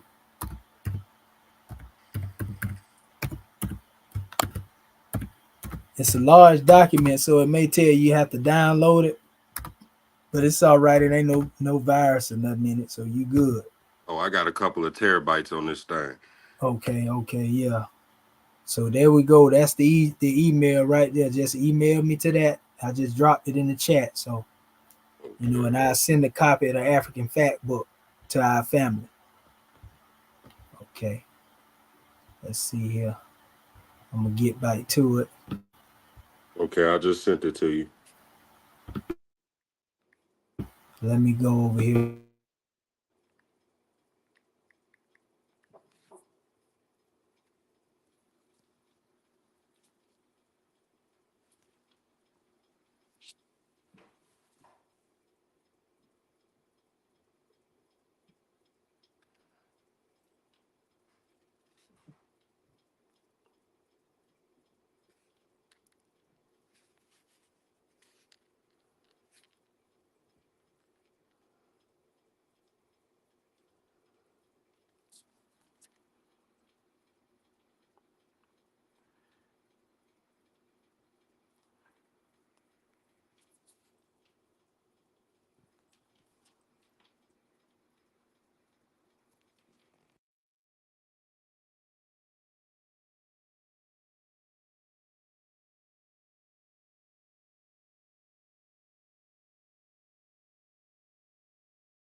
I think it's silent again, Nike.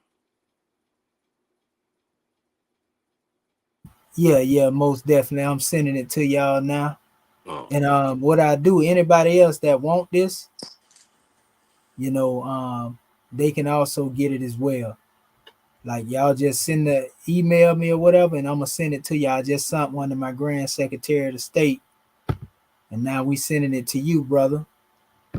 Okay. I appreciate it, brother. Here we go right there, and you should get it. There it go. It's showing that it dropped in there. Isa El Askari. All right. Y'all keep them emails coming. If y'all want a copy of this PDF, we'll send it to you, family. You know. That name was given to me by my teacher. I'm named after the 11th Imam. Yes, sir. Yeah, we know Al Askari. Islam. Yes, sir. Okay. So we're gonna pick. Oh yeah, no problem.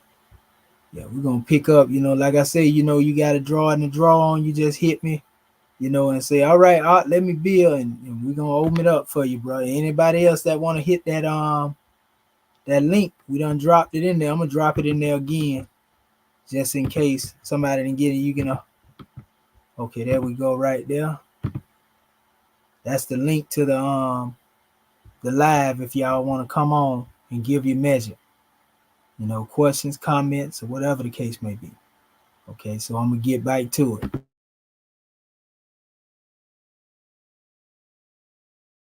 Karu recalls that Averroes' name became so closely linked with Aristotelian philosophy that whole schools of philosophy were set up in Paris, Padua, and Bologna to spread Averroism. Besides philosophy, Rusht also became influential for bringing new medical knowledge. He was a Renaissance scholar long before the Renaissance, Karu says. A poet, scientist, philosopher, historian, and mathematician, Averroes' philosophies were such that they continued to provoke debate throughout Europe for several centuries after his death. Through men like Ibn Sina, Avicenna, Ibn Zur, Avanzoa, and Ibn Rushd, Averroes' Moorish scholarship and culture had an intellectual ripple effect on Europe, moving in concentric rings from centers of learning to the most backward areas of the continent, as Karu cares to put it. Music regarding the arts, the most significant of the Moorish musicians who had a profound effect on Europe was Ziryab. He arrived in Spain in 822 AD. Given the name Blackbird on account of his black complexion, Ziryab's eloquence and melodious voice made not just an impact on the music of Spain, especially in the development of the lute, but on European music as a whole. His biggest contribution to music was in the field of instruction. In Córdoba, he founded the first conservatory of music, and his students later spread his inspired teachings throughout Europe. Historians record that Ziryab was deeply versed in every branch of art, and he was gifted with a remarkable memory. Before him, the lute was composed of only 4 strings. He added a red string and placed it in the middle, which considerably improved the sound and made it more harmonious. This became the predecessor of today's guitar. According to Koru, the Ziryab's African origins and his prolonged sojourn in Africa undoubtedly played an important role in his musical development. A man of many parts, his talents stretched from music through to the introduction of social customs to botany and chemistry. A wasp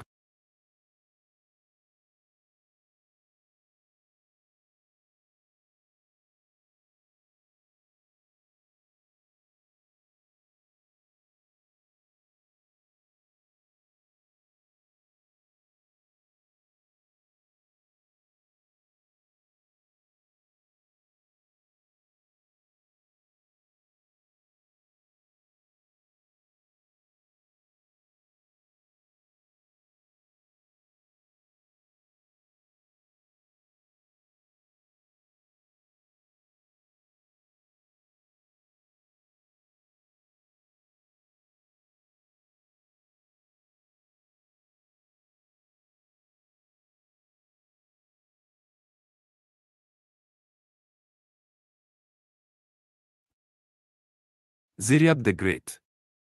He was a musician, astronomer, fashion designer, and gastronome. This African became the most fashionable arbiter of taste in the 9th century and affected the way the upper class of Spain ate at table. He was the first to introduce crystal tableware and revolutionized the style of serving and eating food, which was now broken down into separate courses, beginning with soups and ending with desserts. He also introduced new customs in perfumes and deodorants, new fashions in dress, and a greater range of colors and textures of garments to suit the shift and change in seasons.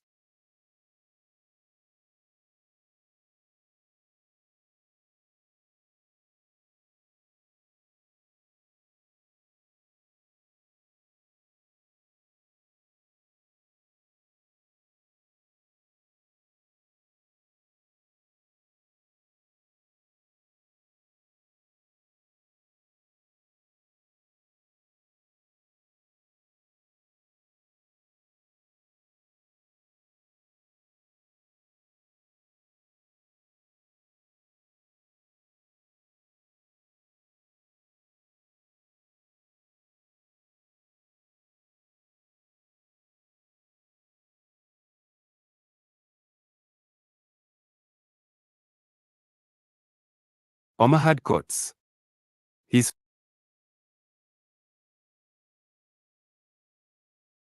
Ziryab the Great. He was a musician,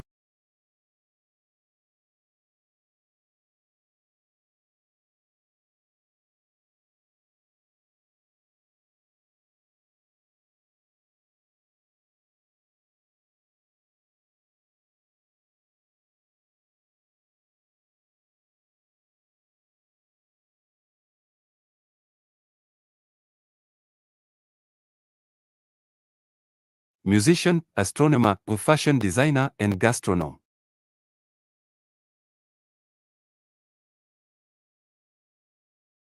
Says, a poet, scientist, philosopher, historian, and mathematician, Évaro's philosophies were such that they continued to provoke debate throughout Europe for several centuries after his death. Through men like Ibn Sina, Avicenna, Ibn Zur, Avenzoa, and Ibn Rushd, Évaro's Moorish scholarship and culture had an intellectual ripple effect on Europe, moving in concentric rings from centers of learning to the most backward areas of the continent, as Koru cares to put it. Music regarding the arts, the most significant of the Moorish musicians who had a profound effect on Europe was Ziryab. He arrived in Spain in 822 AD.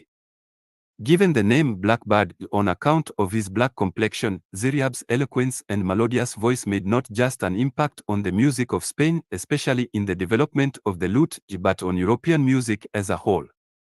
His biggest contribution to music was in the field of instruction. In Côte d'Ivoire, he founded the first conservatory of music, and his students later spread his inspired teachings throughout Europe. Historians record that Ziryab was deeply versed in every branch of art, and he was gifted with a remarkable memory. Before him, the lute was composed of only 4 strings. He added a red string and placed it in the middle, which considerably improved the sound and made it more harmonious. This became the predecessor of today's guitar. According to Koru, the Ziryab's African origins and his prolonged sojourn in Africa undoubtedly played an important role in his musical development. A man of many parts, his talents stretched from music through to the introduction of social customs to botany and chemistry.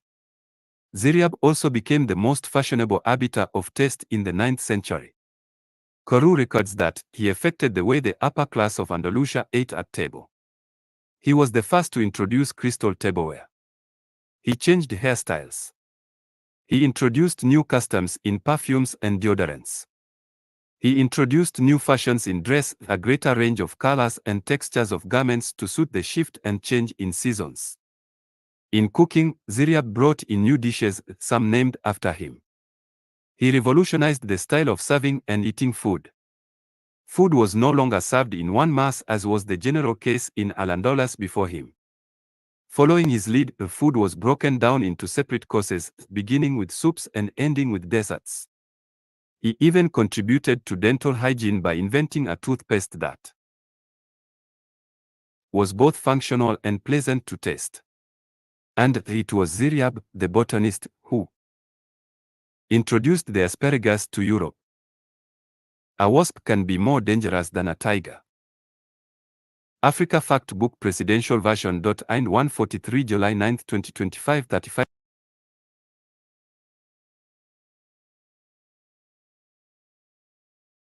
July 9, 2025 35 p.m. Section A, Africa Fact Book.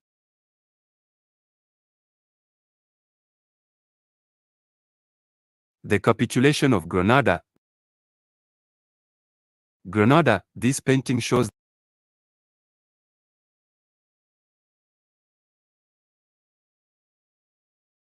the end of Africa. Africa Fact Book, Section A. 143. Ziryab the Great. He was a musician. The Capitulation of Granada. Granada, this painting shows the end of Moorish rule in Spain. Queen Isabella and the capitulation. A wasp can be.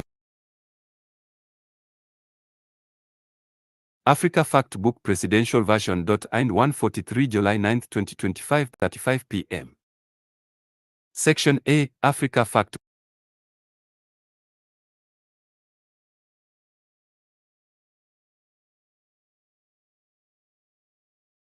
The Capitulation of Granada, this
This painting shows the end of Moorish rule in Spain.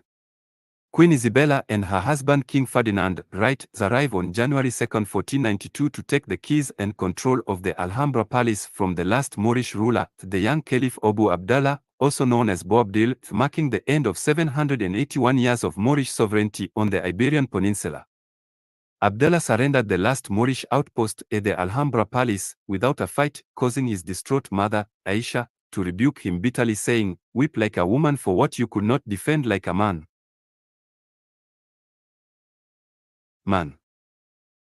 The end. Despite all the advances,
the last ruler of Moorish Spain, Caliph Abu Abdallah, also known as Boabdil, his young age may have influenced his capitulation without a fight. His mother, Aisha, cursed him for it. You don't go searching for bones in a lion's den. Africa Fact Book Presidential Version. IND 145 July 9, 2025.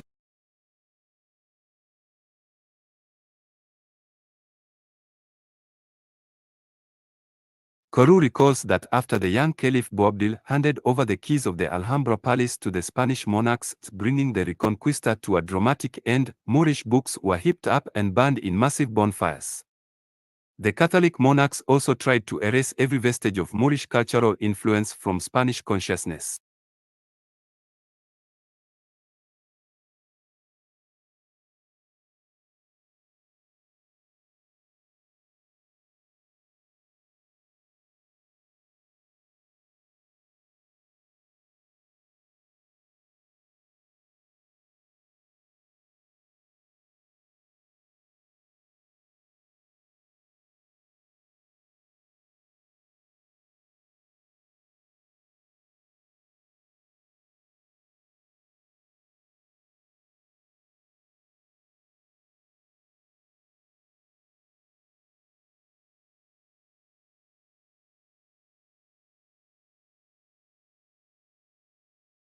Consciousness.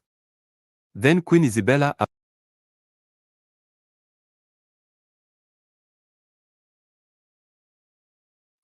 appointed the infamous Spanish Dominican, Tomás de Torquemada, as Inquisitor General.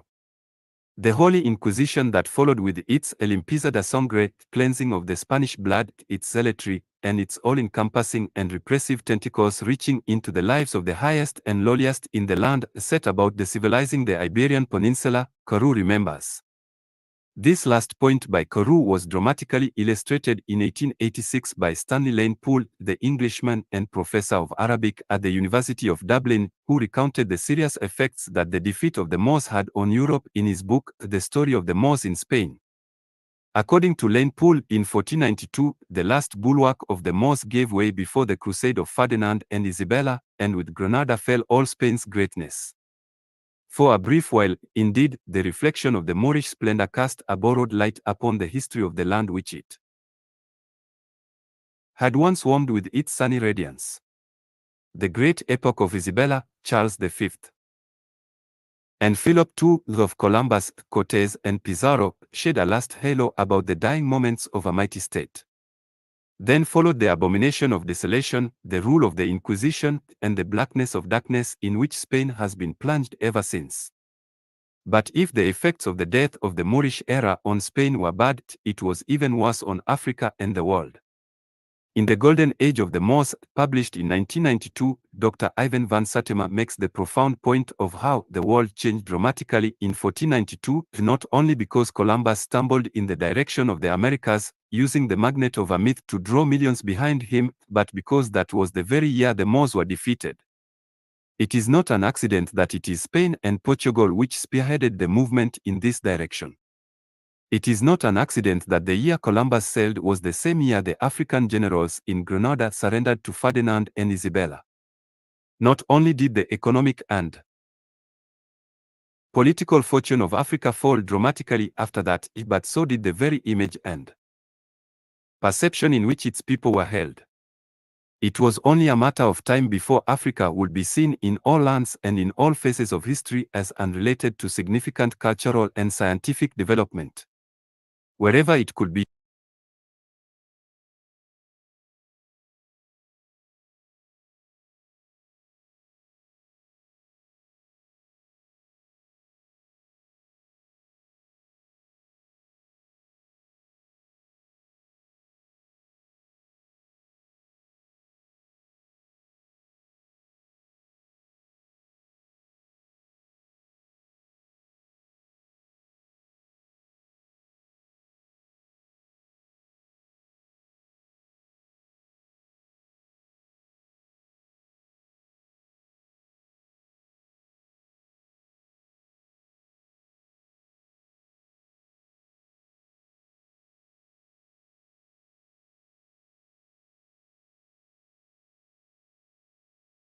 Be shown that the African had made early and significant advances, or had influenced other civilizations, be it in North Africa, Southern Europe, or Egypt, it will be seen as a direct result of some Caucasoid minority in their midst or the infusion of European blood.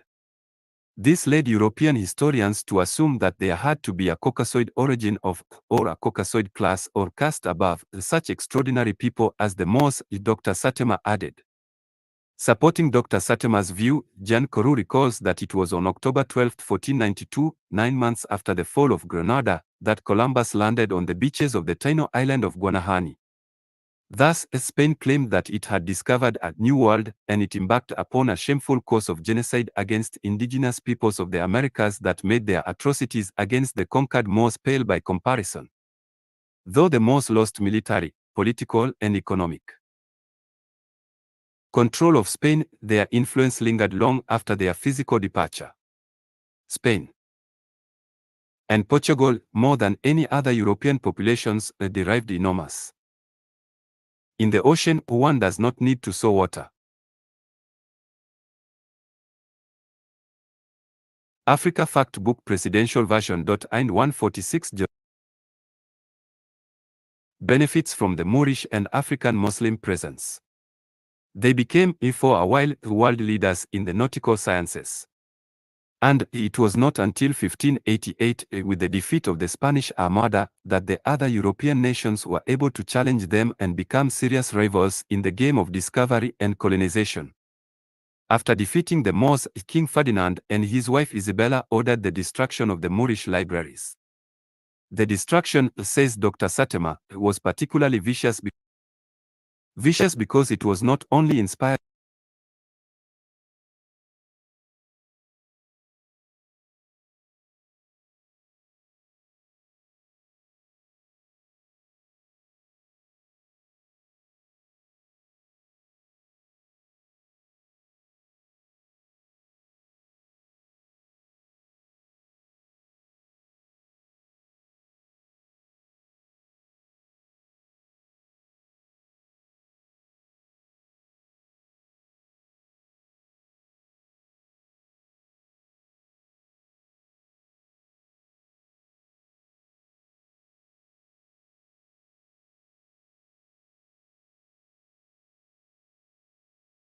inspired Inspired by religious narrowness and bigotry, but also the hatred of the dark invaders kindled the bonfires. The church too, at that time, saw most of this foreign learning as something evil, even demonic.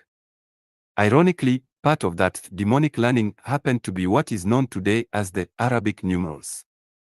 According to Dr. Satema, the number system that the world uses today, the Arabic numerals 1, 2, 3, etc., which was brought in by the Moors from India, was seen as late as the 17th century in some parts of Europe as signs of the devil. Until the Moors introduced the Arabic numerals to Al-Andalus, Christian Europe was using the Roman numerals, a series of strokes and letters as its number system, as in I, 2, 3, 4, V, 6, 7, 8, 15, X. The Moors introduced the Arabic numerals and in no time it killed the Roman numerals, leaving the world with the current 1, 2, 3 system. Europe did not know it until the Africans crossed over and introduced it in Spain. Today the world has the Africans to thank for introducing the Arabic numerals.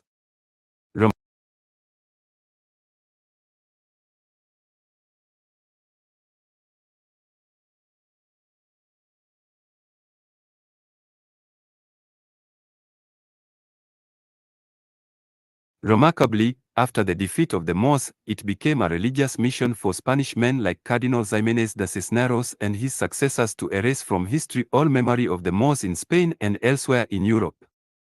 Cardinal Ximenes ordered the burning of nearly 80,000 books in the public square of Granada.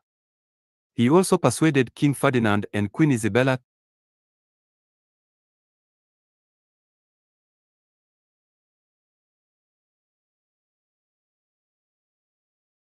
Isabella to ban the Moorish public baths.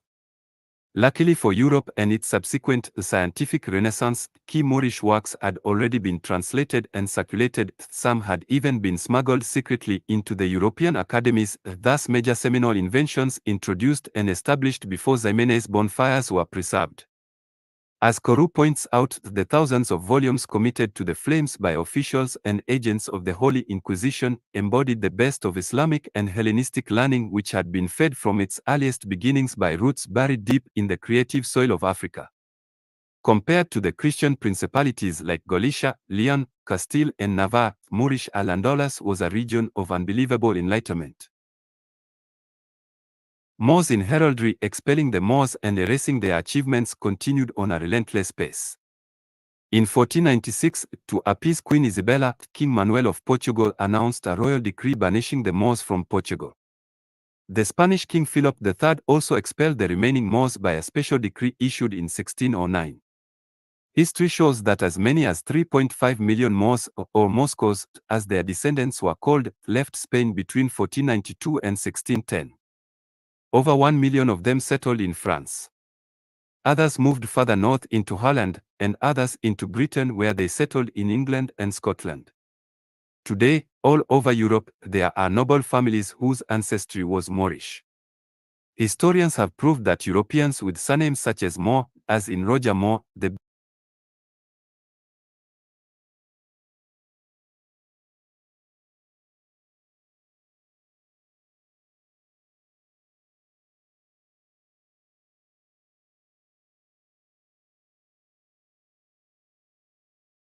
the British film star, Maurice, Moravianses, Mari, More, Moravia, Marinho, as in the football manager Jose Mourinho, Mo, Moras, Mara, Moro, Marisco, Mo, Moritz, Mo, Moru, Maru, Marello, Morita, Morin, Marun, Murik, Murig, Morian, Morin, Moyen, Mareto, Morandi.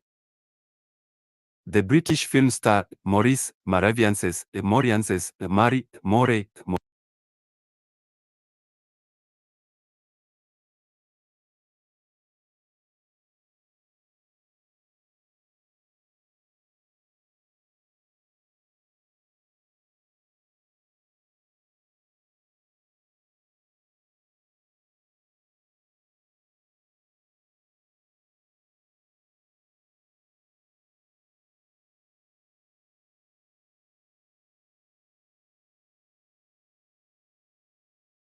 Africa Fact Book, Section A. 147. Opposite page, more heads on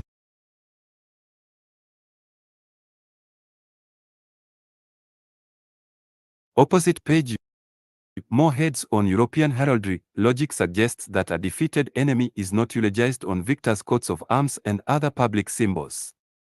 Black historians, therefore, insist that the more heads on European coat of arms is a symbol of endearment, representing the high honor in which the Moors were held in Europe because of their great achievements. At the extreme right of the page, the red one is the coat of arms of Pope Benedict XVI, the German Pope who retired in 2013 of ill health. Why he chose a Moor head with a red crown is not publicly known. Top photo, showing a Moorish woman, is the coat of arms of a German city, and below, the first one, is the coat of arms of the Pew's culture of Celtic northwestern Europe, and the blue one of Scotland. Benefits from the Moorish and African Muslim presence. They became, for a while, world leaders in the nautical sciences.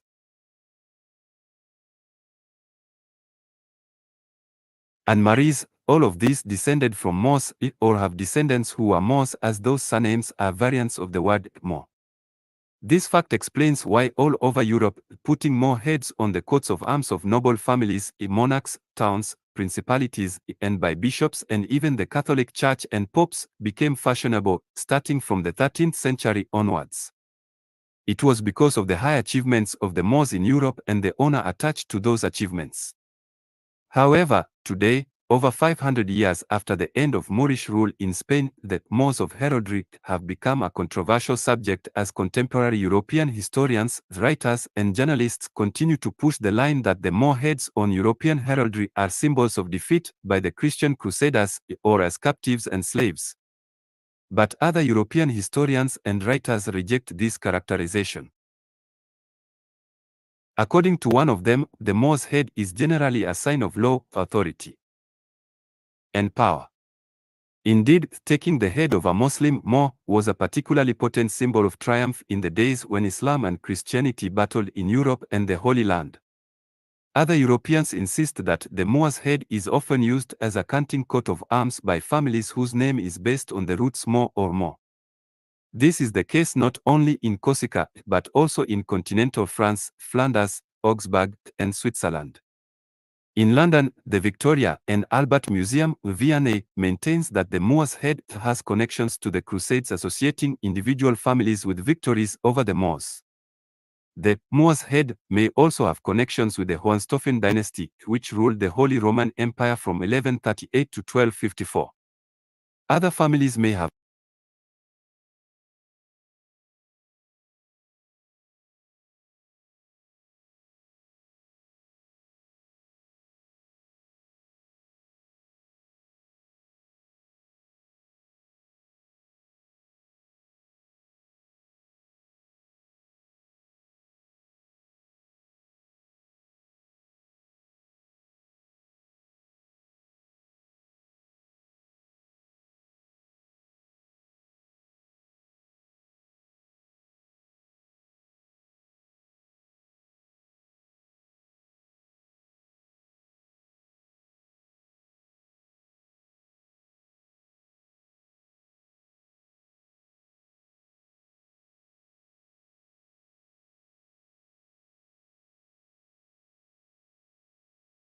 have adopted the Moor's head on their arms to associate themselves with the Hohenstaufen dynasty.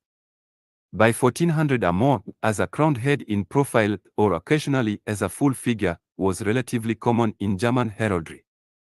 In time, its usage spread to almost every European country.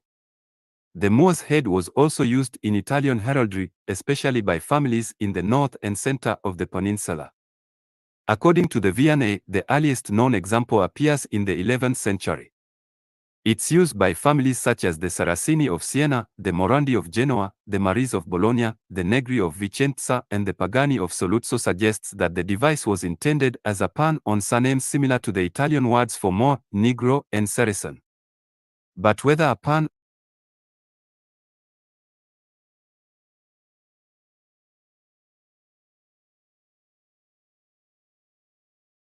or not, logic suggests that a defeated enemy is not eulogized on coats of arms or public symbols.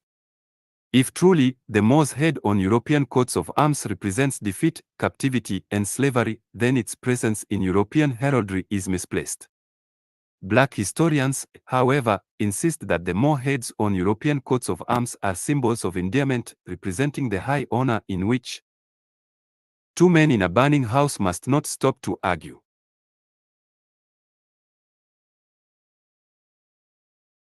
The Moors were held by the individuals, the families, and institutions concerned. This line of argument holds more water than the European view because not every European country with Moor heads on their crest or coat of arms fought battles and wars against the Moors when they ruled Al-Andalus. Therefore, these European countries could not have defeated any Moor or Moors or held any Moor in captivity to justify the use of Moor heads on their coats of arms. Generally, in German heraldry, especially in Bavarian tradition, the Moor is shown wearing a crown. A crown cannot be a symbol of a slave or captive. A crown is a symbol of royalty. It is in this light that the coat of arms of Pope Benedict XVI, a German who stood down in 2013 on account of ill health, features a Moor's head, crowned and colored red. Shakespeare's Moorish lover. One of the most notable aspects of the Moorish story is a beauty called Luce Morgan, also known as Lucy Negro, who became the most favorite African at the courts of Queen Elizabeth I. Lucy was a descendant of the Moors who migrated to Britain after they were expelled from Spain. According to the historian Edward Scobie, Elizabethan history tells much about this fascinating African beauty who was sought after by gentlemen in the Inns of Court in London, titled men, and even William Shakespeare. Her association with the Bard of Avon was not only intriguing but mysterious as well. That love affair has been meticulously swept under the carpets of English history. But eventually the truth will always show itself, and this one is now known to an ever-growing number of scholars. One British historian claimed, and his assertion was repeated in 2012 by another expert on Shakespeare, that Lucy Negro was a courtesan, a kind word for a prostitute with wealthy and upper-class clients. But according to Dr. George Bagshaw Harrison, another authority on Shakespeare, the Bard of Avon fell in love with Lucy Negro, but unfortunately for Shakespeare, he later lost Lucy to the Earl of Southampton. Dr. Harrison made an even more fascinating revelation, stating that, this Lucy Negro, I would identify as the Dark Lady of the Sonnets. In other words, Shakespeare's famous romantic poems, especially Sonnets 127 to 154, were written in honor and dishonor of this black African beauty. In Sonnet 128, Shakespeare wrote,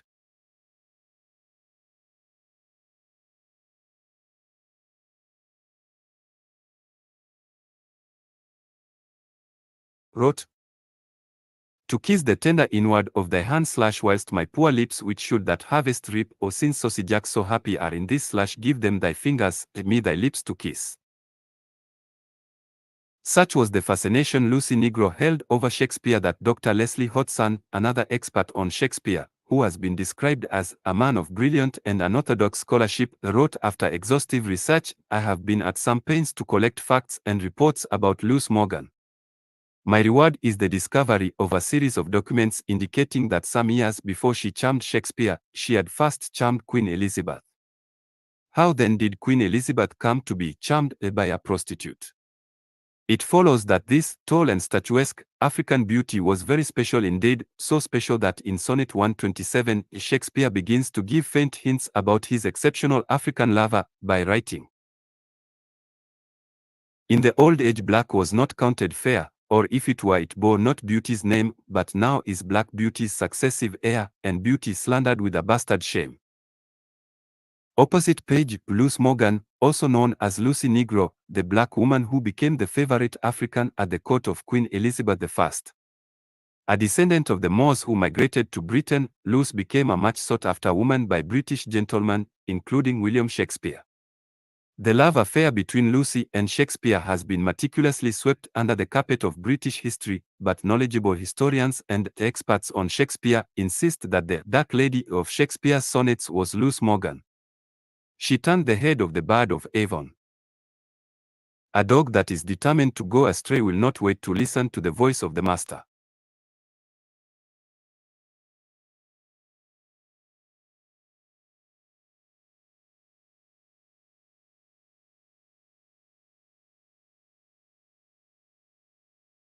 Africa Fact Book Presidential Version. And one.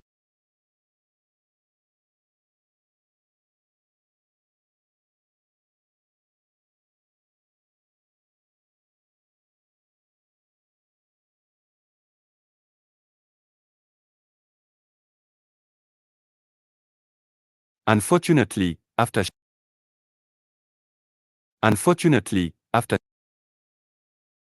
William Shakespeare,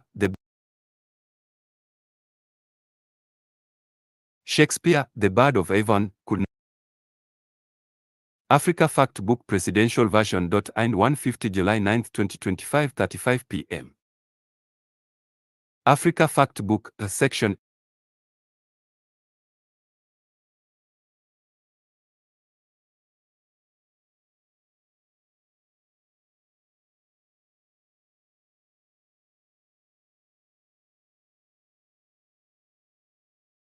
Loose to the Earl of Southampton, said to be Shakespeare's friend, the Bard of.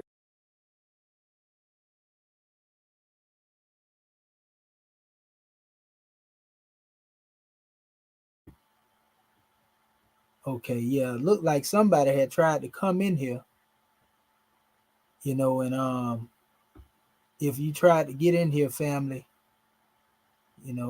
we right here now, but yeah, I know my sound is out on my end because I muted out, but I'm gonna keep it unmuted from here on out, and just in case our family want to get up in here again, let me see if that the link. Is that the link? No, that ain't it. I'm gonna drop it right here. But yeah, this is a powerful demonstration. Okay. Yeah, that's me. That's me cutting it on and off UTLS. Because I was trying to make it start from a particular point, but what it is, them pictures in there is causing it not to start at that point. So what I'm gonna do, I'm gonna go over there and I just read the part and then get back over there, because it's not letting it. I would think you should be able to just like kind of highlight it. You know what I mean? In a particular area, make it start, because it's not starting from the top here. So that was me cutting it on and off, trying to start it from here, basically. I'm gonna see if it do it now. Let me see. Africa Fact Book Presidential Version. And 150 July 9, 2025, 35 p.m. Africa Fact Book, Section A. See, it dropped all the way down to the end of that page right there. I'm gonna see what happens if I put it right here. Section A, Africa Fact Book. 150. Loram ipsem doloa sit amet, consectitua adipising ilit, said Diam Nanami. Nibues mod incident utilarit dolo magna aliqua. What? They done start speaking in a whole nother language? Unfortunately, after Shakespeare lost Lucy Negro to the Earl of Southampton, who was said to have been Shakespeare's friend, the Bard of Avon changed his tune. In Sonnet 144, Shakespeare lamented, "Two loves I have of comfort and despair, which like two spirits do suggest me still, the better angel is a man right fair, the worser spirit a woman colored ill. To win me soon to hell my female evil, tempted my better angel from my side, and would corrupt my saint to be a devil, wooing his parody with her foul pride. And whether that my angel be turned fiend, suspect I may, yet not directly tell, but being both from me both to each friend, I guess one angel in another's hell. Yet this shall I ne'er know but live in doubt, till my bad angel fire my good one out." The clincher came in Sonnet 151, where the gloves were now off, leaving Shakespeare distraught. Love is too young to know what conscience is, yet who knows not conscience is born of love. Then gentle cheater, urge not my amiss, lest guilty of my faults thy sweet self prove. For thou betraying me, I do betray my nobler part to my gross body's treason. My soul doth tell my body that he may triumph in love. Flesh stays no further reason, but rising at thy name doth point out thee as his triumphant prize. Proud of this pride, he is contented thy poor drudge to be, to stand in thy affairs, fall by thy side. No want of conscience hold it that I call her love, for whose dear love I rise and fall. Looking at the hoops that Shakespeare was prepared to go through for his African lover makes the words of David McRitchie and Edward Scobie so potent. Mark Ritchie is convinced that some African blood was mixed with Norman blood, which is the last word in British blue blood. Scobie, on the other hand, insists that not only did the Moors in their European conquests leave their learning, their culture, and their arts, their blood, the blood of Africa, was to remain and flow in the veins of many a European, be he aristocrat or commoner. Therefore, many Europeans in North and South are half Africans themselves. And when they claimed, as they did in the slavery era, that the African was subhuman, they were effectively saying they were subhuman themselves. See, that's very important to understand too, family. When y'all see European blood, you know, and they talk about blood in your DNA test, a lot of that is coming from still your Moorish ancestry and another level. A man that lives near the river will not use spit to wash his hands. Africa Fact Book Presidential Version. And 151 July 9, 2025, 35 p.m. Section A, Africa Fact. I don't know why I jump a whole nother page. Africa Fact Book Presidential Version. What impartial Europeans and others wrote about the Moors. The impact of the Moors on medieval Europe was profound. Below is a selection of the writings of some objective Euro-American and other historians and writers who devoted space in their works to the significance of the period during which the Moors held Europe in their thrall and the vitalizing influence they exercised on European life. George G. M. James, in Stolen Legacy, 1972, the people of North Africa were the neighbors of the ancient Egyptians and became the custodians of Egyptian culture, which they spread through considerable portions of Africa, Asia Minor, and Europe. During their occupation of Spain, the Moors displayed with considerable credit the grandeur of African culture and civilization. During the Persian, Greek, and Roman invasions of ancient Egypt, large numbers of Egyptians fled not only to the desert and mountain regions, but also to the adjacent lands in Africa, Arabia, and Asia Minor, where they lived and secretly developed the teachings which belonged to their mystery system. In the 8th century AD, the Moors invaded Spain and took with them the Egyptian culture which they had preserved. Knowledge in the ancient times was centralized, it belonged to a common parent and system, i.e., the wisdom system or mysteries of Egypt, to which the Greeks used to call Sophia. Joseph McCabe, in The Splendor of Moorish Spain, 1935, the story of the Moors and their service to the race is so large and important, so inadequately recognized by most historians, and so wholly concealed by religious writers, that I should like to devote at least 6 of these little volumes to it. Christian visitors to Moorish cities took away thrilling stories of their splendor and learning. The Moors carried the standard of internal decoration of houses and palaces to a height unknown elsewhere in the world. McCabe wrote about the abundant gardens of Moorish Spain and likened them to an earthly paradise, which led José Pimienta Bay, the African-American scholar and historian, to comment in the 1992 tome, Golden Age of the Moors, that, no doubt, this paradise was made even more heavenly by the presence of latrines with running water. This surprising innovation made its appearance in the cities of Muslim Spain sometime before the 10th century, while the rest of Western Europe would not know its benefits for several centuries to come.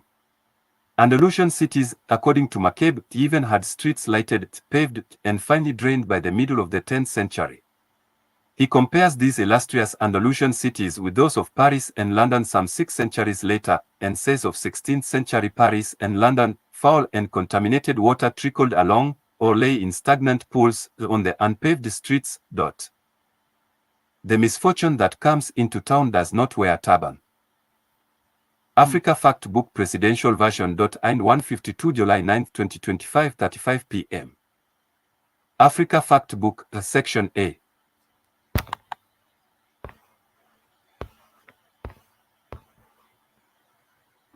(153)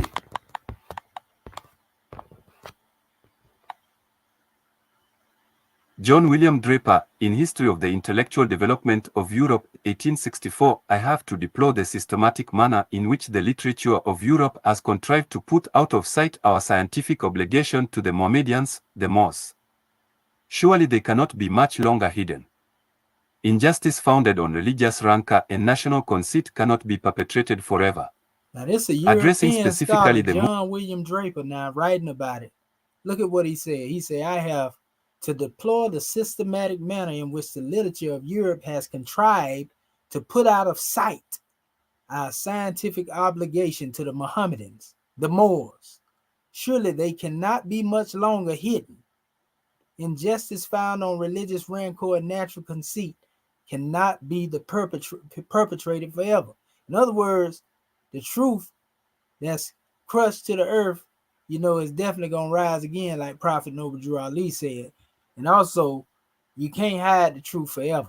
This is a European talking about this right here. So again, this is why it is by design, people, that you never know this history. Do you understand why it's necessary that this be hidden from our people? Because if you erase this part out, then they can act like they was the one that civilized themselves. They can act like they was the master builders. Huh? Think about it. But once you know who you are, then you understand your greatness and you start trying to reattach yourself to this, back to this greatness, then what's going to happen? You're going to be great again, ain't you? Moorish achievements, Draper asked, what should the modern astronomer say when, remembering the contemporary barbarism of Europe, he finds the Arab Abdul Hossein speaking of tubes to the extremities of which ocular and object diopters, perhaps sights, were attached as used at Maraga? What, when he reads of the attempts of Abdurrahman Sufi at improving the photometry of the stars? Are the astronomical tables of Ibn Junis, AD 1008, called the Hekmite tables, or the Ilkhanic tables of Nasser Eddin Tesai, constructed at the Great Observatory, at Maraga, near Torres, AD 1259, or the measurement of time by pendulum oscillations, and the methods of correcting astronomical tables by systematic observations? Are such things worthless indications of the mental state? The Arab, Moor, has left his intellectual impress on Europe, as, long before, Christendom will have to confess, he has indelibly written it on the heavens, as anyone may see. Who reads the names of the stars on a common celestial globe? Stanley Lane pulls in the story of the Moors in Spain, 1886. The Moors organized that wonderful kingdom of Côte d'Ivoire, which was the marvel of the Middle Ages, and which, when all Europe was plunged in barbaric ignorance and strife, alone held the torch of learning and civilization bright and shining before the Western world. Whatever makes a kingdom great, whatever tends to refinement and civilization, was found in Moorish Spain.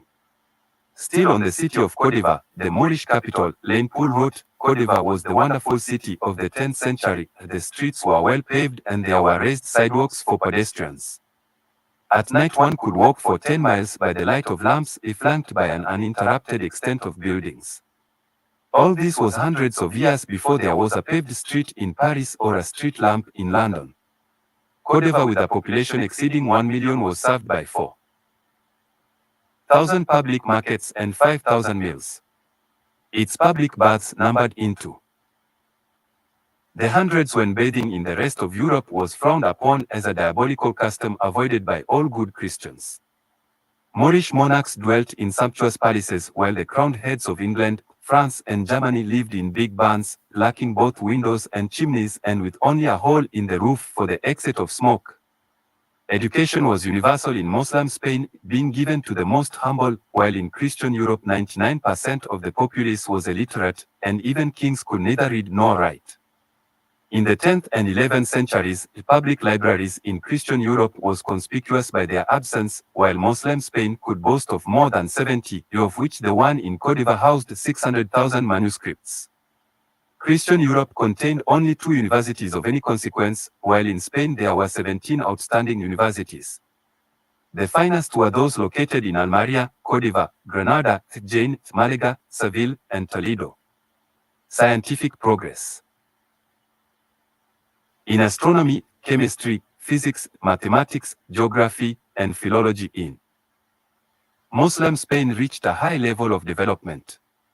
Scholars and artists formed associations to promote their particular studies, and scientific congresses were organized to promote research and facilitate the spread of knowledge. See, The young family, cannot teach. this is what I call, consensus of scholarship. So we seeing a whole bunch of people, including the Europeans, saying the same thing, family.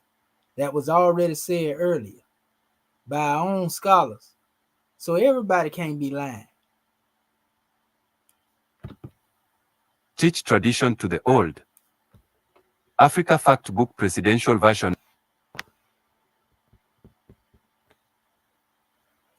Still on the issue of bathing, Pimientebe confirmed Lane Poole's words by adding that, in great contrast with the Moorish regard for bathing and hygiene, was the contempt which most of Western Europe had for bathing and physical cleanliness. Titus Burckhardt confirms, like a number of other historians of Andalus, that the contempt which Catholics had for Moorish precepts about bathing manifested itself in the deliberate destruction of the Moorish baths by Catholic conquistadores. The English historian Charles H. Haskins also speaks of the contempt which the... Let me ask you a question. How the Catholic Church gonna be talking about holy water and they don't want to deal with bathing, man? I guess they were the demon that was scared of the holy water. I'm just saying. Goodness gracious. The vast majority of Catholic Europeans had for bathing, especially on Sunday. Jan Reid, in the Moors in Spain and Portugal, 1974, together with the hanging gardens of the General Life, built by the Moors in Granada, is perhaps the most successful fusion of architecture and landscape ever achieved by man. Perhaps we can leave the last word to the Emperor Charles V as he looked out from a balcony of the Hall of the Ambassadors to the heights of the Albaycin opposite and the smiling Vega with its groves and gardens far below. Ill-fated, he exclaimed, is the man who lost all this. David McRitchie, in Ancient and Modern Britons, 1884, for although it may not be easy to trace their root hither. That's another book y'all got to get. They got that in PDF too. David McRitchie, Ancient and Modern Britons. Don't y'all believe them lies talking about that man was writing fairy tale, people. Hither, in Britain, and the date of their arrival, a branch of this Moorish family did inhabit Britain, and are not only known as Maori and Moors but also as Moravianses, Morianses, Marimen, and people. See what he said they were known as Maori and Moors. People of Moray or Moravia. The Moors are still largely represented throughout the British Islands, although of course the crossing and recrossing of 30 generations, while increasing the number of descendants, has lessened the intensity of the resemblance to the ancestral stock. But the swarthy hue asserts itself still, though in a modified degree. Last century, when Martin described the western islands of Scotland, he remarked that the complexion of the natives of Skye was, for the most part, black. Of the natives of Jura he said that they were generally black of complexion, and of Arran that they were generally brown, and some of black complexion. McRitchie maintains that there are still some British noble families whose descendants were the Moors of the very early centuries who have now been bred out until the black man finally disappeared by mating with whites only. He wrote, no ethnologist could detect the presence of other blood, and yet in both cases, the male descendant would bear the surname signifying the black man. You may see faces of a distinctly Mongolian and even of a Negroid caste in British families whose pedigree may be traced for many generations without disclosing the slightest hint of extra-British blood. So far as complexion goes, there can be no doubt as to the presence of a vast infusion of colored blood. There are of course no living Britons who are as black as Negroes, but some are as dark as mulattoes and many darker than Chinese. To regard ourselves in the mass as a white people, except in a comparative degree, is quite a mistake. Still on the Moors of Britain, Edward Scobie, the Dominican-born journalist and historian, who lived in London from 1941 to 1964, and wrote the book, Black Britannia, History of Blacks in Britain, explains that, in 1596, Queen Elizabeth I, highly distressed at the growing Moorish presence in England, wrote to the Lord Mayors of the major cities that there are of late divers blackamoors brought into this realm, of which kind of people there are already too many, considering how God hath blessed this land with great increase of people of our nation as any country in the world. Her instructions were that this kind of people should be sent forth from the land. She repeated later in the year, saying that this kind of people may be well spared in this realm, being so populous. A person who says it cannot be done should not interrupt the man doing it. Ooh, boy, I love that one Africa right there. Fact Book A person who say it can't be done should not interrupt the man doing it. Boy, I'm loving these African proverbs. That means that when I'm trying to build, when I'm talking about nation building with my people, if you believe that it can't be done, don't interrupt me, because I'm going to keep building.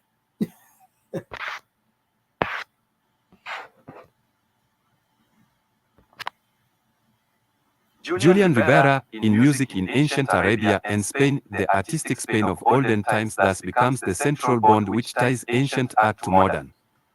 The great musicians of Andalusia knew not only how to preserve their inherited art but also how to transform and renovate it by creating a popular form through which their compositions were broadcast, thus spreading all over Europe.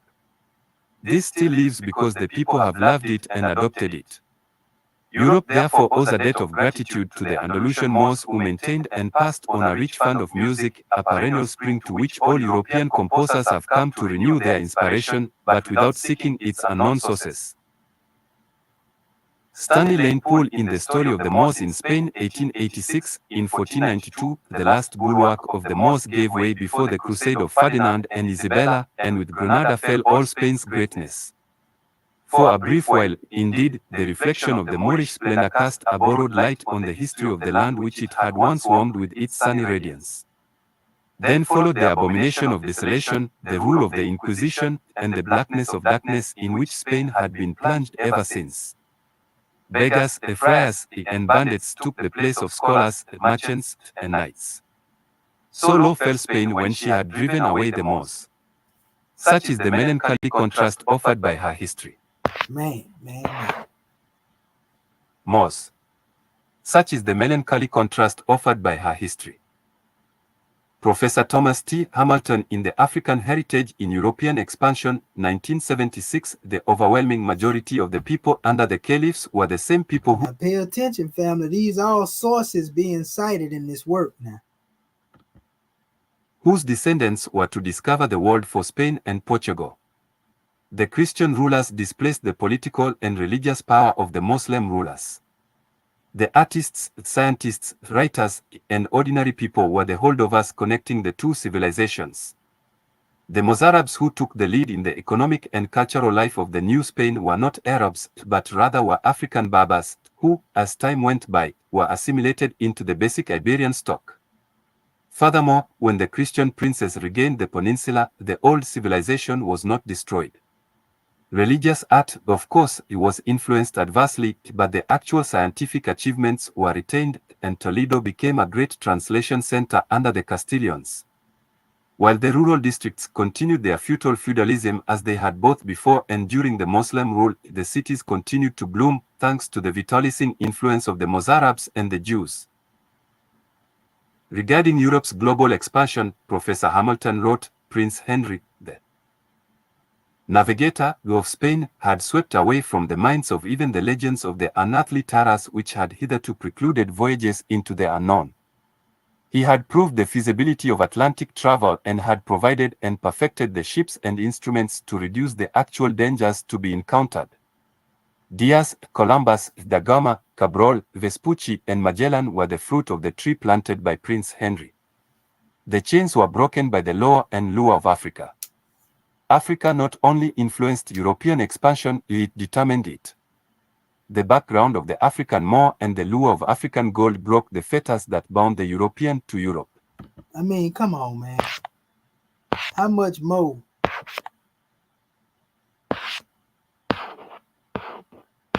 How much more is there that we need to know? You know, and that's pretty much the end right there. That's the story of the Moors in Spain by Stanley Lane Poole, with a new introduction by John G. Jackson. But there's enough measure here going into the plundering of Africa. So y'all seen that was a great extensive history. Just dealing with the Moors alone. We want to thank our family over there in Africa for compiling this particular demonstration right here. Oh, our brother UTLS right here. All right. Islam, family. Can you hear me? Man. Peace. Peace, family. Peace. Peace to you. I'm enjoying the show, man. Yes, sir. Enjoying the show. Yes, sir. So what you think, I brother, about that information? think really for me, from my perspective, it's just filling in gaps. You know, it's just you know, verifying things I heard before. You know what I'm saying? Just being able to read and then see where the actual source is coming from. You know, it just bring more clarity to my understanding. Right, right. Because a lot of that history, like I know you already, it ain't really hidden. We done heard it a lot, but like you say, it's good to know the sources. And also, you know, this African fact book that I'm coming from, it was compiled by Africans. So this dispelled the Right, myth when they say nobody in Africa talk about the Moors. You feel me? right, That's right, showing you that they're a bold-faced liar. But what they did say in this book, in the beginning, they say a lot of the Africans don't even know their history. right. You see, they You know, going I off the Eurocentric history. Go ahead, brother. right. You know, I that's what I tell a lot of brothers when they talk about Africa. Like Africans, they don't even acknowledge us. They don't know. I say, man, really, if you look at it, and I measure everything far as governments. America's government, us over here, we had the most freedom. We had the most access to different resources, as far as education and knowledge. And over there in Africa, man, they getting led by regimes and shiesty governments, and you know what I mean. Like, so it's harder for them to actually get information that we have access to. As far most of them over there trying to eat and struggling to eat every day, man, get clean drinking water. Like, got to Facts. go to bed at night because there's no electric and stuff. So they don't even have access to the colleges and the books and the internet and stuff like we do. So Facts. I tell them the same thing. Like, the Africans don't know what we know about them. That's why most of them, like a lot of Africans over there on Sinai, are learning from him. Yeah, facts. And you know, I had and the argument. I go argued ahead. with an African lady. She was telling me, "Oh no, them pyramids and all that. No, no, no." She was like, "The French Bible. Read the French Bible." And I was like, "Man, that's just from her colonization." It is.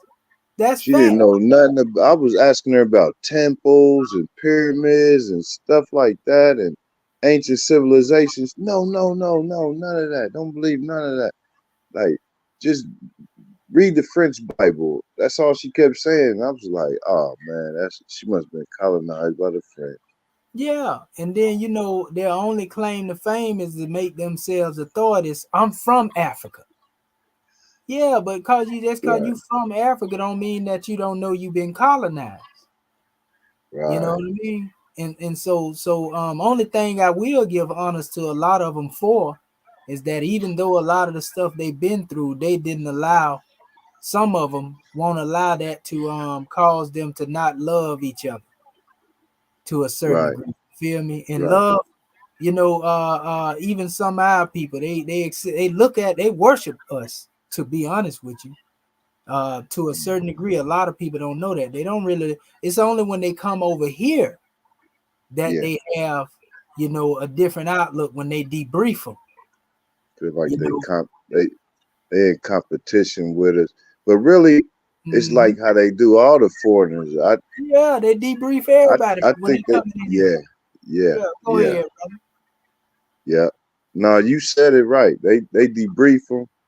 They put them in the little indoctrination classes, and you know Yeah, I seen the they video where African lady said it. Yeah, I'm gonna be honest. When we come over here, yeah, they put us in a little room. They showed the video they be showing them, and they indoctrinate them. And yeah. so that's why they look at us the way they do. You know, I had an encounter with I don't know what his nationality was, but I'm gonna say Arab.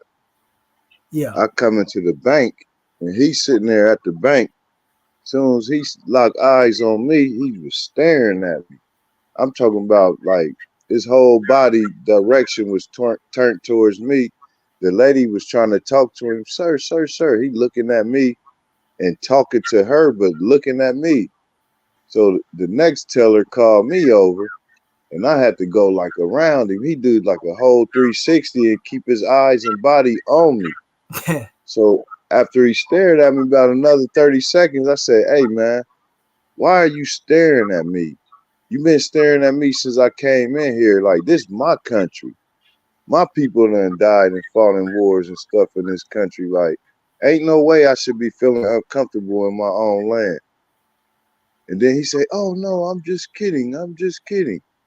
Nah. So I get done before him and I walk out and he turned the whole 360 looking at me again. I walked over to him this time with aggression, like, bro, if you don't stop looking at me right now, I'm going to bust you in your face, bro.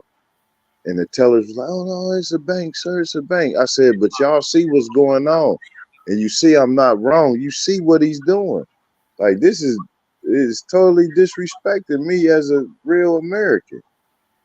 Well, next time you see a person like that and they look like that, like they from, because sometimes it be people from India, and just say namaste, and it'll yeah, you know, it's just a, you know, a grand greeting, and it'll bring a, oh, namaste, they whole demonstration come in, oh, somebody understand me, you know what I mean? And Right. and you know, but yeah, you know, it be like that. It's because of the way that they done demonized our people. You know what I mean? They done like, oh yeah, you got to be scared of these cats here. You know, let me watch him and make Right. sure he ain't, you know, he in the bank. He don't look like he's supposed to be in there. I already know what probably was going through his mind. You know what I mean? And Right. but when you let them know that you have a level of intelligence, that's what make them pipe down in most cases. Your intelligence is the greatest True. weapon you can demonstrate. You know what I mean? That's what Right. I do, even with the European. You know, when I See, see them and they be on that foolishness or whatever, and I go to uh, talking to them and I tell them, I say, yeah, you know, and I go there for a purposeful reason. I'd be like, you know, most individuals are so ignorant to where they right. can only see skin deep, you know, but Yeah. at the end of the day, when we look at these different labels that's been placed on people, ain't no such thing as no white people or black people. You feel me? True. I tell them that. True. I say, you know, and outside of that right there, I say, unless you believe you're a culling crown, you know what I Right. mean? And Right. then and for the ones that use the term, I can go there with them. You know, a lot of people think the term nigga is an offensive term. It's not to me. Because Right. when we go to the aspects of what really happened, is that the person Mhm. who even came up with that terminology misrepresented a word, which was Niger. So that means that the individual that pronounced that was illiterate. They didn't know how to Right. pronounce it. So instead of saying Niger, they said nigga.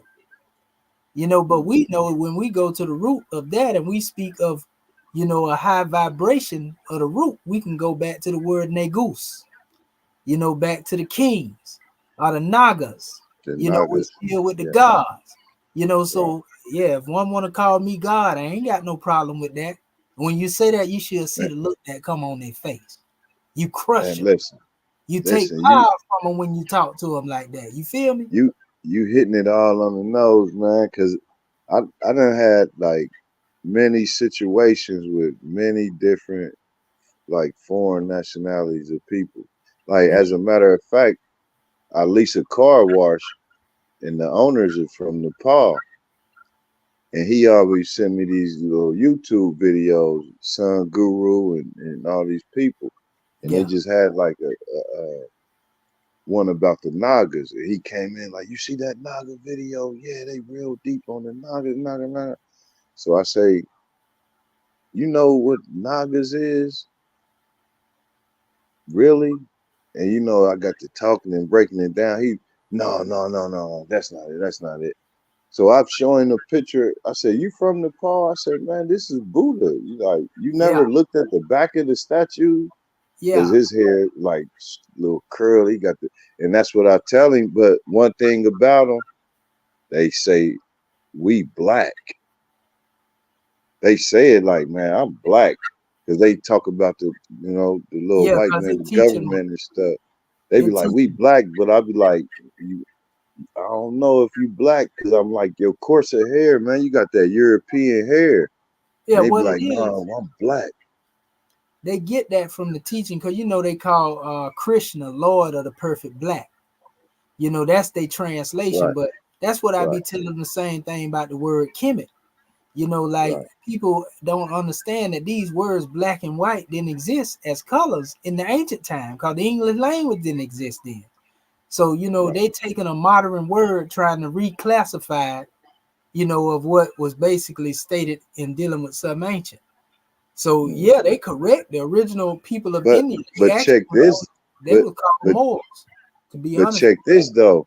you. He denies like the Nagas being and the Nagas is like the black kings. No, no, Yeah. that's not You true. don't want to He accept that. denies that the Buddha is black and that's dreadlocks on the real Buddha. Yeah, yeah. They got they got the Europeanized statues over there now, and Uh-huh. he like this is Uh-huh. Buddha and this is no nothing about color and then Krishna was blue and all this. Like, man, listen, like we argued over who the first Chinese was, the Han Dynasty and all that. No. He will not. Yeah, He say he's black, but he will not admit that the ancients of those areas was black. they don't want to accept that. Man, Will not. I Will kill that not. subject matter right there as far as giving the history. In fact, I'm gonna show you. I got some up here right now. Cause I'm gonna use them. Once I go to putting this stuff that I'm demonstrating in book form. But I got a Mm. whole bunch here, bro. I'm gonna show you real quick that they can't deny. Like all everywhere. I'm talking about from that people that was in China first. Like you said, to even the Native Americans, bro. We've been everywhere, bro. Man, man, this dude, like we got so deep into it. Like I say, I be with him for like the last 2 years because Uh-huh. he work at the drive through. I'm at the car wash part. So we build all the time. But he will not. He just deny it, man. I even had to go on YouTube and start reading some stuff because he talking about uh, what's that language they speak? Which one? Uh, Dravidic? Is it nah, Sanskrit? they try to say the Sanskrit. Sanskrit is That the ain't the old. oldest language and That all ain't that. the And oldest I language. said, no, it's not, man. It's That not. ain't the oldest He said, language. yes, it is. My people been here. We the oldest people of this, and we been here and this. And I read the history. Man, that land was colonized. It is just like Spain. It It was was it Harapian was a is the original language. The Harapian Arabian. language. Yes, sir. That's the language that's Okay. also And known. even the people over See, there in India and Nepal was Muslims. They yeah, yeah. just got colonized, and him and because he talking about his grandfather and all them. I said, man, how old is your grandfather? And I broke it down the dates and the history. I said, look, this is when your people came in here because these people colonized this area and they expelled the Muslims that was in the area. It was Muslims in Nepal. Yes, sir. And see, I'm gonna show you something real quick right here, brother. Because, like I said, the Harapian is basically another form of the Sabian. It's some the Sabian language of the ancient Kushites of Arabia. Same thing, right?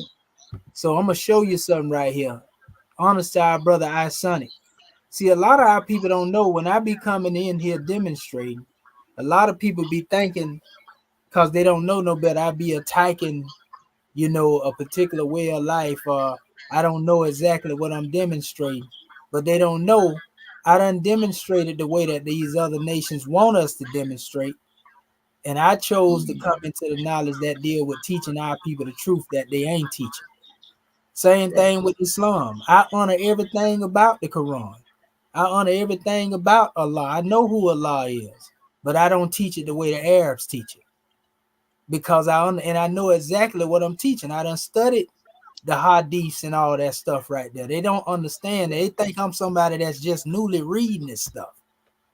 when Right. I'm actually trying to give them, the teaching from our perspective, as opposed to thinking they got to be Arabized. But that's a whole nother conversation. I'm gonna show you something here. Watch this, brother. What you just read in the book, the African Fact book, See what I'm it saying? said if you're doing a demonstration, just let me be. Get out There my you go. way. There you go. That's exactly what it is. Now, Get see, out this my is way. what these are original teachings from India right here. Look at these pictures, bro. Look at that. You know good and well That's the pictures I was showing him. He said, no, no, no, no. who features Immediately. them Right. here. Who features them Exactly. here right there, family? Right. That's what they look like before they became what they look like now. Man, Come he on. didn't want to look at the picture for 2 seconds. We I got had some of aunties. these same demonstrations right here. I already know you showed them to them. We got aunties, and uncles and cousins look like this here.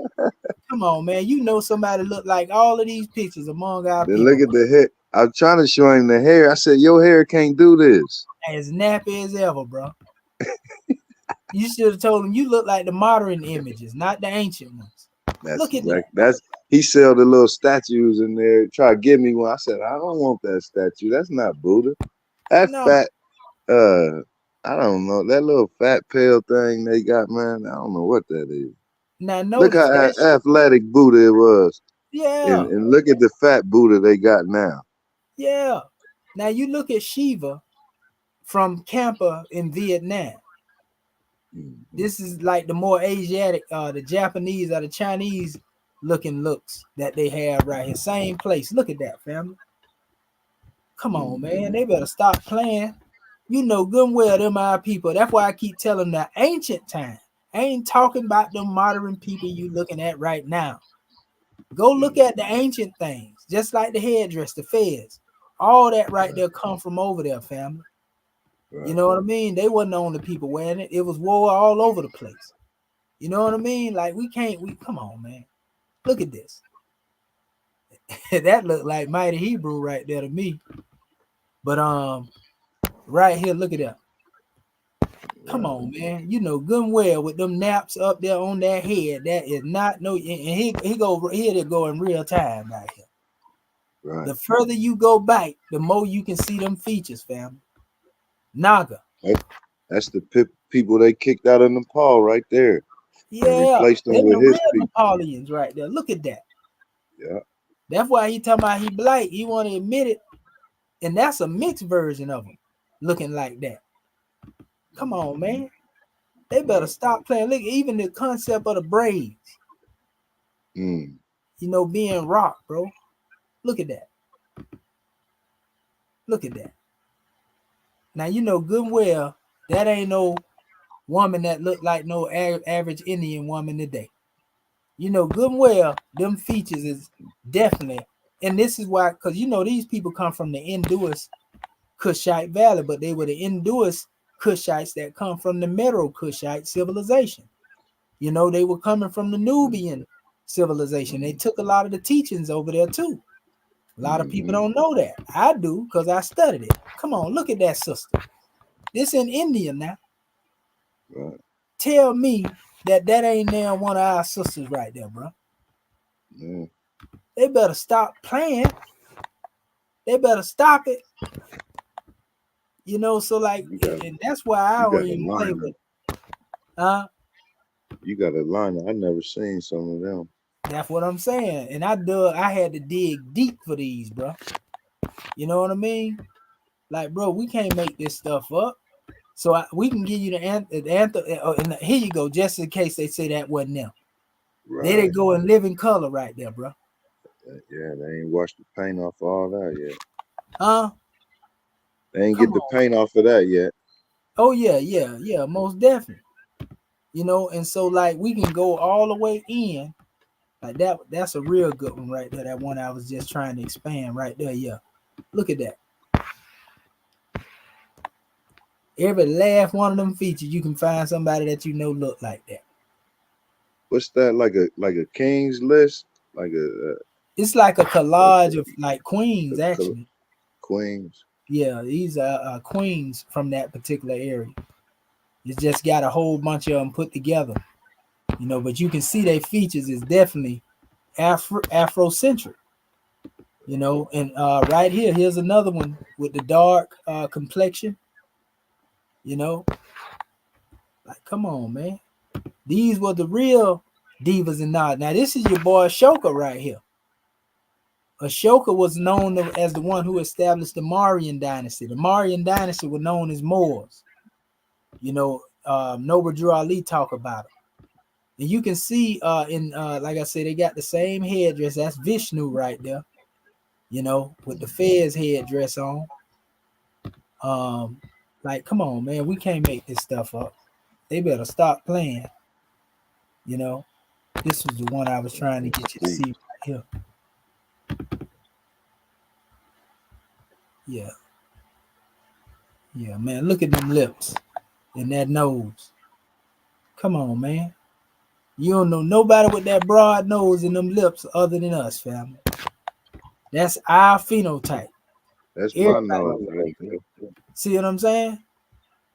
Like, come on, man, they better stop playing. I So need when some you, of those pictures. I just sent you an email too. yeah, bro, I definitely send you some. Earlier. I ain't got no problem with that. Yeah, I definitely send you some and even outside of this, that's just like, but our people don't know how to go far back into antiquity. They don't know what to search for. It's just like if you want to see the original Egyptians, you gotta type in Nubians. And when you type the Nubians in, it's gonna show you what Al-Sar looked like in the version of what we demonstrate. You feel me? And so also, like for example, when I was talking about the Moors, Moorish heraldry, I was reading that a few minutes ago. Let me see. All we got to do is do this right here. And they was trying to say that these Moors that were found in Europe, the heads, was showing that we was conquered. But that's a lie too. You know, a lot of this is old Moorish art. Like they showed this particular picture up here, you know, of the kings and the queens that ruled Europe, you know, and they go into the history. You know, this stuff is something that can't be made up, family. You know, now don't y'all go to acting crazy now. Trying to stop my little search. I'm going to close that out. But I'm going to open up this one because I can get in there a little bit more here. And this is just showing you all of the Moors, honest to the brother Ronoka Rashidi, because he did touch on a lot of, that's like a lot of our people don't be knowing. And brothers that's out there dealing with that culture they call white slavery. They got a brother out here look just like Bishop the Magic Don Juan from the Moors time. Ain't that crazy? And that ain't no modern picture, bro. That's an ancient picture. You know, he got the cup in his hand and everything. You know, that's how they used to get out. You know, and so look at this brother here. And you wonder where they get it from. See, he got the feather coming out with the gauntlet in his hand. They think it's a game. Man, we've been doing this. Look at him. It's Moorish royalty right there, family. We were rocking the fro wave back then and all that. This is old ancient art that can be found in Europe right now. You know what I mean? Like they think we just making this stuff up. But when the European go over there, I keep telling them they see us. They can say what they want to say. When they go over there to Europe and Spain, they see us, bro. Look at that.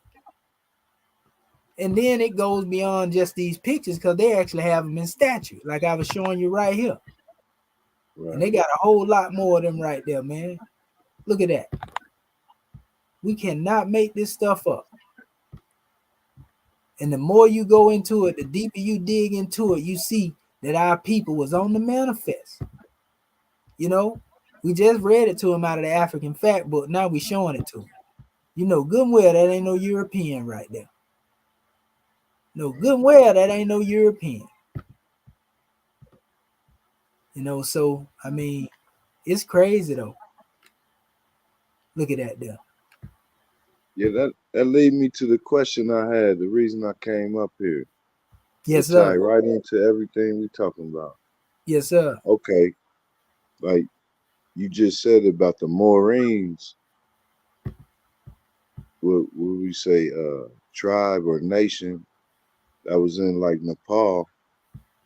All right, like I did my like genealogy and my Moorish line. My grandfather was from Ireland, Yeah. and we Oh had yeah, and you definitely got some more in you. yeah, I got the family crest. That's But what I was see, gonna say. and when I Y'all was got family studying, crest. yeah, when I was studying the crest, you you see the crest that say Maureen Yep. or Moore Murrh, but it's a whole lot of family crests. Yep, a whole bunch of them, and that's what they was talking So about in the African Fact Book. so basically, that's what I was saying. Was everybody wasn't From the Moors same. That's right. particularly like of the Moorish uh tribe or lineage bloodline, Facts. because my family crest is different. Facts. Everybody got different. That's true. But even though like see some of the Moors, even though they may some Moors were even Moors even under different names. It had to do with different See, European like in families. your Google, just Hmm. put in like black nobility family crest or something You don't see them right here, the without ones without putting Moors. okay. And So you see the ones I got up here, right? yeah, like that one right there, the Abfalsterbush. That's like a family. Yeah, it is. And it's just another name that's being given. But like a lot of the Ireland coats, they look like this. They green and they gold. Yeah, yeah. The Ireland crest, most of them green and gold. But yeah, like even if you put, let's say right here, you put black, let's say European royalty. I'll just say crest, and it's still gonna bring it back to the same stuff. You know what I mean? In most cases, see, you'll still find them up there. See it say Moors on the crest over here, for example. See right there? Yeah, it's still coming back. See more family crest right here. And this is what Pop talked about this. Yeah, Tupac was talking about this. I got a thing where he was talking about, yeah, man, I love to go back to the time when we was Moors. And actually, he named the last member of the Outlaws after Noble Drew Ali. Young Noble. His name Hmm. was supposed to be Noble Drew Ali. Did you know that? No, Yeah, so Pac last album, he had been studying Prophet Noble Drew Ali, you know. But yeah, you go to the Outlaws. That's what the Young Noble said. He said, "Yeah, man, Pac was trying to call me Noble Drew Ali," and then he just stuck with Young Noble. But yeah, so like I mean, we can go all the way into it, and like we said, no matter whether you deal with the black concept or you go through the Moor concept, our royalty is there. That's the key, and it's not only here; it's all over the place, bro. And my thing is, and it tell you just like I was going in the African Fact Book, they was trying to cover this stuff up, and they burned the books. Come on, bro. You know how it meant 800,000 books. You know how many books that is? burnt the Like 80. library. Yeah, man, They that's said crazy. they said the first thing we gotta do is burn the libraries. Yeah, As soon as they took over. yeah. And they did the same thing in Kemet. But they getting ready to make the movie with Denzel Washington supposed to be playing Hannibal. Yeah, I heard about it. Yeah, Antoine Fuqua. That's gonna be a good movie. We need more of our people that deal with production to make movies about our ancestors. It's too much content out here when it comes to the historical. We need somebody to do the history of the Moors. Right. Run down that in the cinema. We need them to run down the teachings of Kemet. The teachings of a lot of different African tribes and Zulu. We need all of that being brought to the screen. Because whether people know it or not, that's propaganda. And even though we call it propaganda, all propaganda ain't bad propaganda. Because we need to be propagating our own history. You feel me? Because if our babies constantly seeing the conquering power, then what you think gonna come as a result of that? They're gonna keep accepting the same thing, expecting different results. Yeah, so you already know I love dealing with you, good brother. For sure, always. Yeah, I see they done black my little screen out over there too, but that's all right. You know, man, it's just an honor, man, and we got work to do, brother. And see, that's why I keep trying to tell our people we trying to build government. You know what I mean? We done built it already, but our people they still don't want to come together and deal with things on a political basis, even though they see that Rome falling right now. You know what I mean? Our people still want to be up under somebody else dictating control over. Man, I ain't that type of guy. You know, that just like to be under somebody else's subjugation. You know, and so this is what our people got to get in the mind state. Since they feel like they know so much, we got to come together with this knowledge, wisdom, and understanding, bro, and build for ourselves. Because these people, especially when it comes to the brothers, they trying to cancel us out, brother. You know, that you see they laying brothers off and all that right there. You got to create your own means of being able to employ yourself and uplift yourself. If we don't come together in our unity, bro, we're going to be destroyed. That's big facts. And we got our people getting all involved in this conflict that they got going on right now, and that ain't got nothing to do with us. But they'll get out there and be ready to stand on the front line and defend what's going on. It ain't got nothing to do with you. Same people that's trying to destroy you. You feel me? What's wrong with us? That's crazy, bro. And you have some of these people that are supposed to be reputable in the knowledge that they know that go over there and still be a tool of the enemy, bro. It don't make no sense. But then they'll attack each other and tear each other down, though. And that's why I'd be like, man, some of these people got to be nothing but agent provocateurs. That fact and the fact that the Willie Lynch effect, that's what I call it. It's terrible. You know, think about it. You got people like we were saying earlier, and even Noble Drew Ali said that he said most of his opposition came from people that was quiet. They wasn't doing nothing until they seen him doing something, and then all of a sudden they want to start running their mouth. Yeah. You know what I mean? They was sitting on the sideline. But as soon as you go to doing something, everybody got an opinion. But you know, that's like that's very important, like, because you know, people like us who is creative or thinkers, once you think of something really and say if you don't act on it, somebody else gonna try to run with it. Or even if you start something, somebody else is gonna try to run with it. Yeah. Because they're not creative. Right. Not creative. And I even look at, you know, our counterpart, as far as in species, that guy, he do the same thing. He's not creative in nothing. Facts. He sit around and wait till we create something. Facts.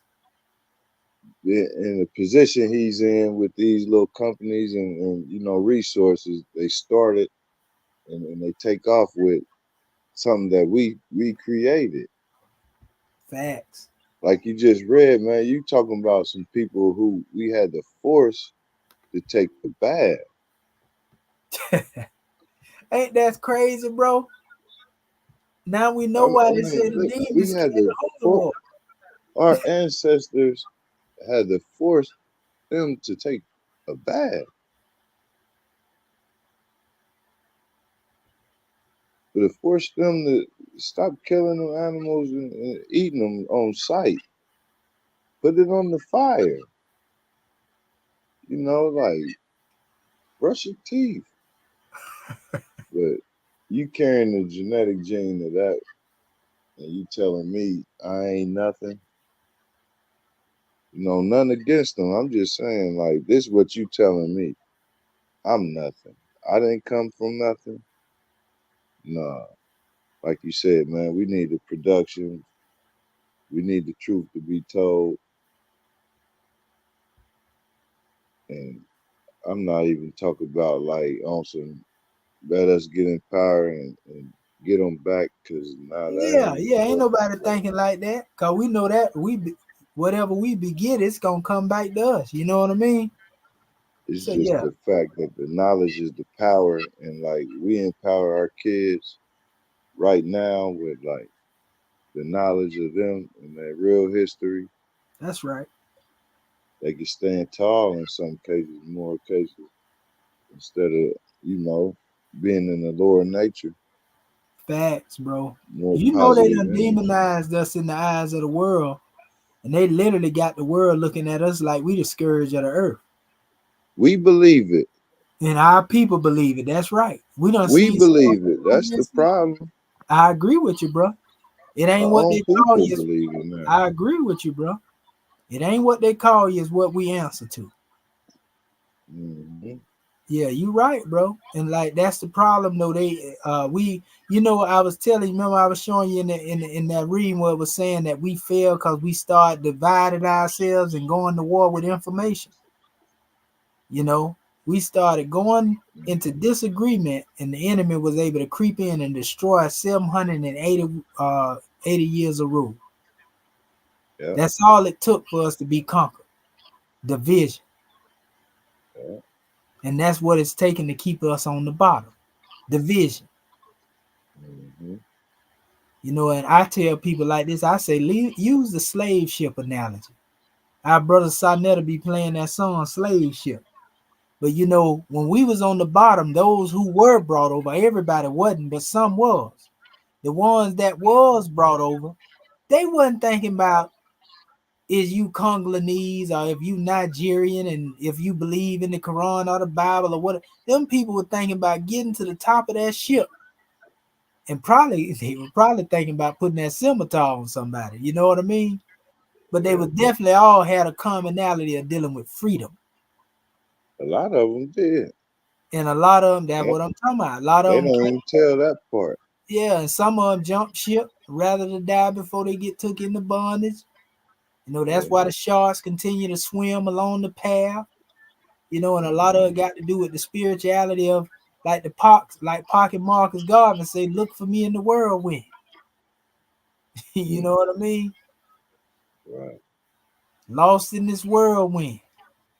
Yeah. Awesome. A lot of people don't Whirlwind. pick up on that. That's the ancestors. Marcus Garvey said, look for me. I'll come back with countless amount of hundreds of slaves. I'll be a more terrified Marcus Garvey than I was the first time. Mm. You know, they don't pick up on it, bro. We the return of the ancient ones, bro.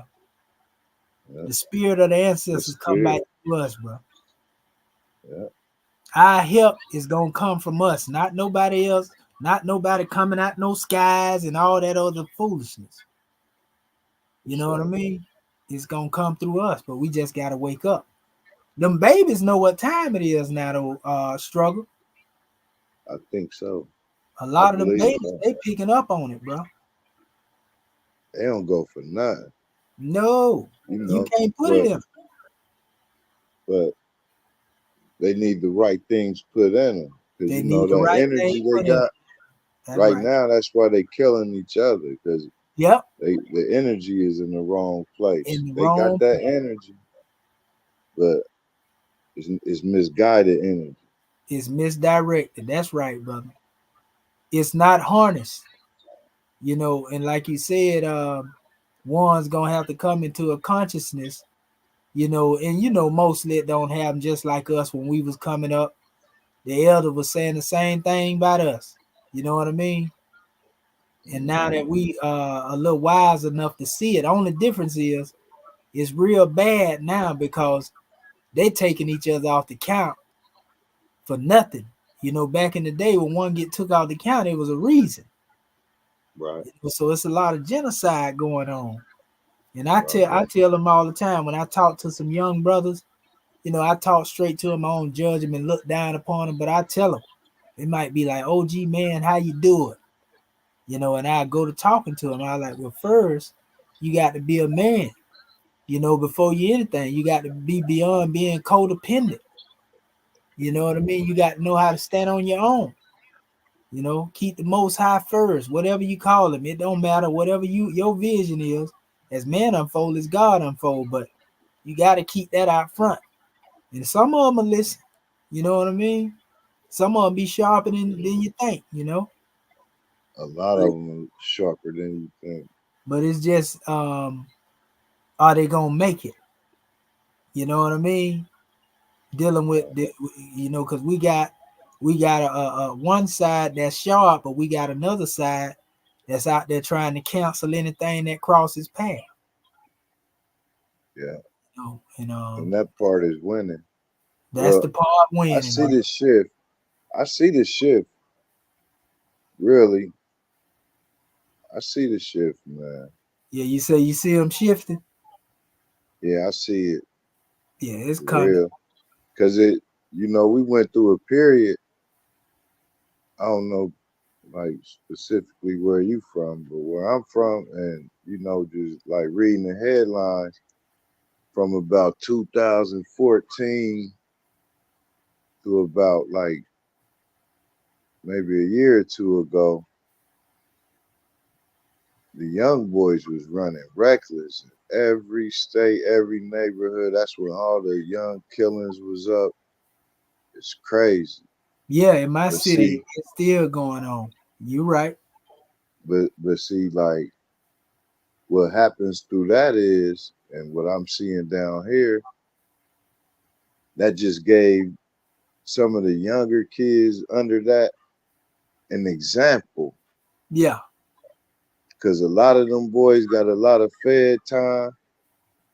A lot of them boys in cemeteries, facts. and it gave like the younger kids an example of what I don't want to go through. Yeah, facts. You know what I mean? Like That's right. every other one that still want to do it after that is going through some type of mental health issue. I agree with you, bro. Cause see, when But we the was ones young, that's truly conscious, like I'm watching them, they going back to sports. yep, They, what I mean? Those are the ones that come up to you and want to talk. Back in the day, like, oh, I ain't known that and all that, and you know what I mean? Like, yes, sir. yeah, Yeah, you done well, lost brothers and sisters. You done lost people, and people in jail for they ain't coming home for a long time. yes, sir. See, when we were young, we didn't have no internet, you know, to show us how crazy it looked. But like you say, now the young generation coming behind us, they can see like, man, this is terrible. You Right, know, yeah, like right. especially when they see some of their favorites, because you know they looked up to a lot of these artists. You know, which a lot of them were talented, and they see that even them was getting taken off the count. So that's definitely an example. Yep. You know, much like the situation we seen with artists during our era. You know what I mean? Mhm. Right. Because nobody. It seemed like everybody was immortal when it come to celebrities. You know, at one time you didn't really hear too many getting took off the count. Now, man, it's like the normal thing to do. People left the streets to get away from that. It I seemed mean, like the people that even celebrities, they Pac dying left. from. Even though Pac and Big when Biggie died, the whole New York was down there. What was it, Brooklyn, man, on that street. Yeah, Everybody, I seen that all video. the boroughs. When Pac died, you seen Bloods and Crips crying on each other's shoulders and stuff out there. Mm-hmm. Like, what I mean? Give us examples. And What that's they call them, mortars, real mortar. spill. You know, something we can learn from. It bring us together. Yes, sir. With a lot of sacrifices, man. But I see it for real. Like, Yes, sir. Yeah, we gonna get there.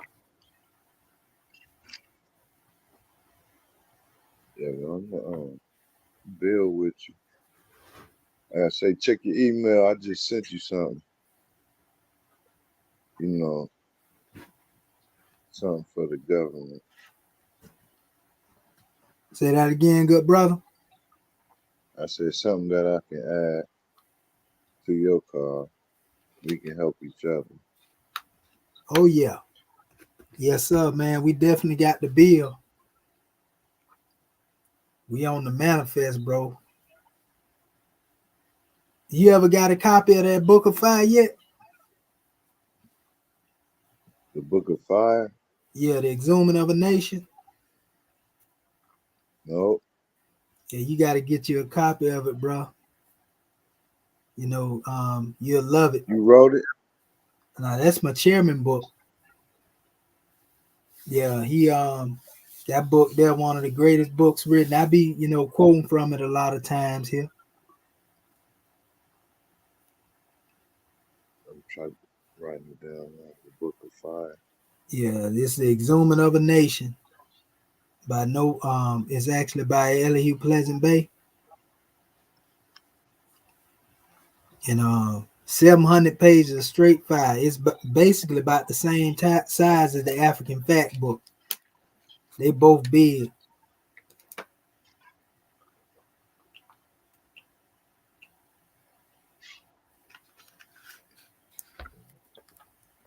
Yes, sir. I'm gonna show you a copy of it so you'll have it. The Exhuming of a Nation. Let me see here.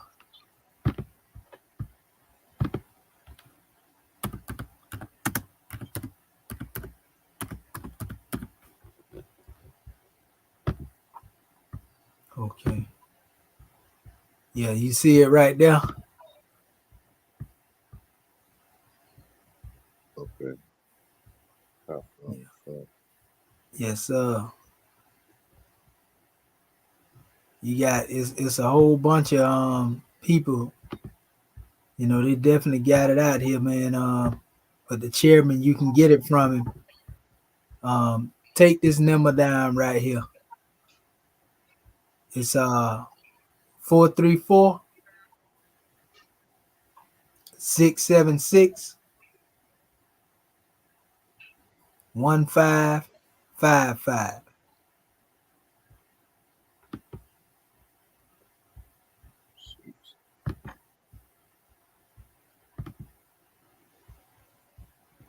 I got you. Yes, sir. So yeah, that's what it is, man. Yeah, man, we gonna definitely build again, man, and keep bringing this truth, bro. This is what we do.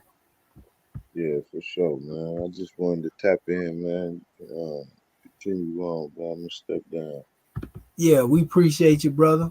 Yeah, I'm finna actually shut this demonstration down, but it's honest to you, brother. Look forward to seeing you again. Peace. Peace and love. All right, family. Y'all see it done blacked my little screen out up here. It took my little image out of here. You know, but all is well. Y'all already know what time it is, family. We here demonstrating nothing but the truth. You know, and the whole truth. We represent it.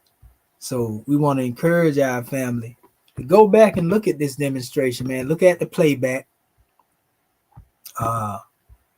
And really continue to inform our people and give them insight. Because we're going to keep bringing it, family. We're going to keep bringing it and educating our family so that they can get the true insight, you know, of what it is that's being represented. You know, that's what we're doing. We're trying to uplift our people and give them insight and bring them into a greater consciousness of the information as opposed to what somebody said. So I want to give honors to all of our family. You know, I want to give honors to everybody that checked in tonight. Kenny Love, you know. Yes, sir. Yes, sir. I want to give honors to you, family. Kenny Love. Want to give honors to our family. Born Dog. Rodney Mizell. Honors to you, family. C. Mac. Honors to you. Honors to our sister Lit, Living in Truth. Prophetess Keys. You know, honors to our brother Bud John. You know, Alex Afro Brazilian. Spirituality and Oracles of Enrique. Honors to you, family. Idris Amir, honors to you. Anti-American American, honors to you. It's all love, family. It's all love. You know, we already know Brother Born Dog, again, honors to you. UTLS, United Through Life Struggles. Gabriel Gatsby here. Honors to you, family. You know, from London. Our family checking in. Creator of the Boundless Universe. Honors to you as well, family. Sonic, honors to you. You know, we're going to keep putting this message out here until we won. That don't mean that we got to be one necessarily in ideology, because we all have the ability to think and exercise our five. Nothing wrong with that. We just want to meet each other at the center of the earth, family. We want to stack our hands upon each other's hands, symbolic to building, you know, because it's us. Honest to our brother Charles Warrell, too, for checking in. Peace and love to your family. We're going to keep this thing coming. I'm telling you, we are not playing it. The best is yet to come. Trust me when I tell you that, family. The best is yet to come. You see? Yeah.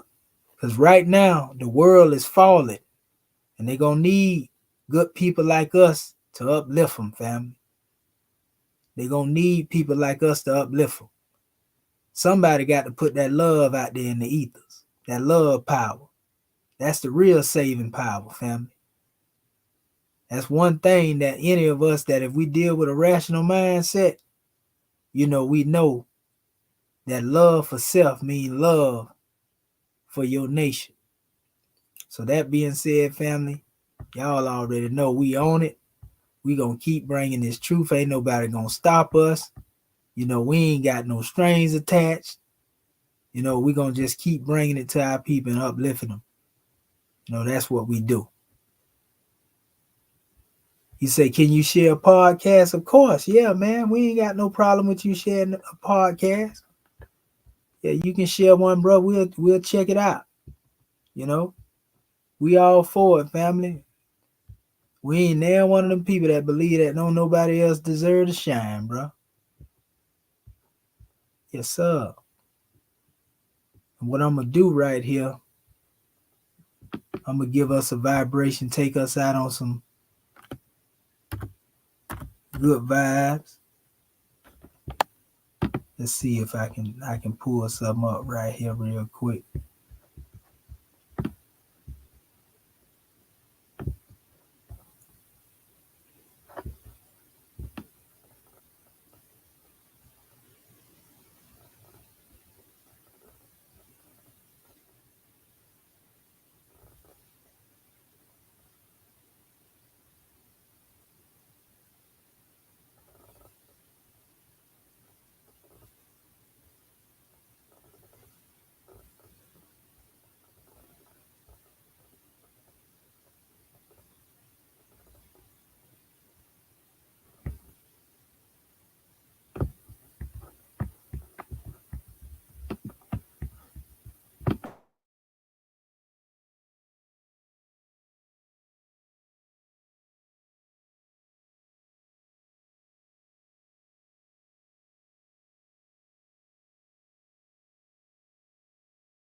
Your girl, Lady Duet, and you're now in the mix with the Street Magazine and my nigga DJ.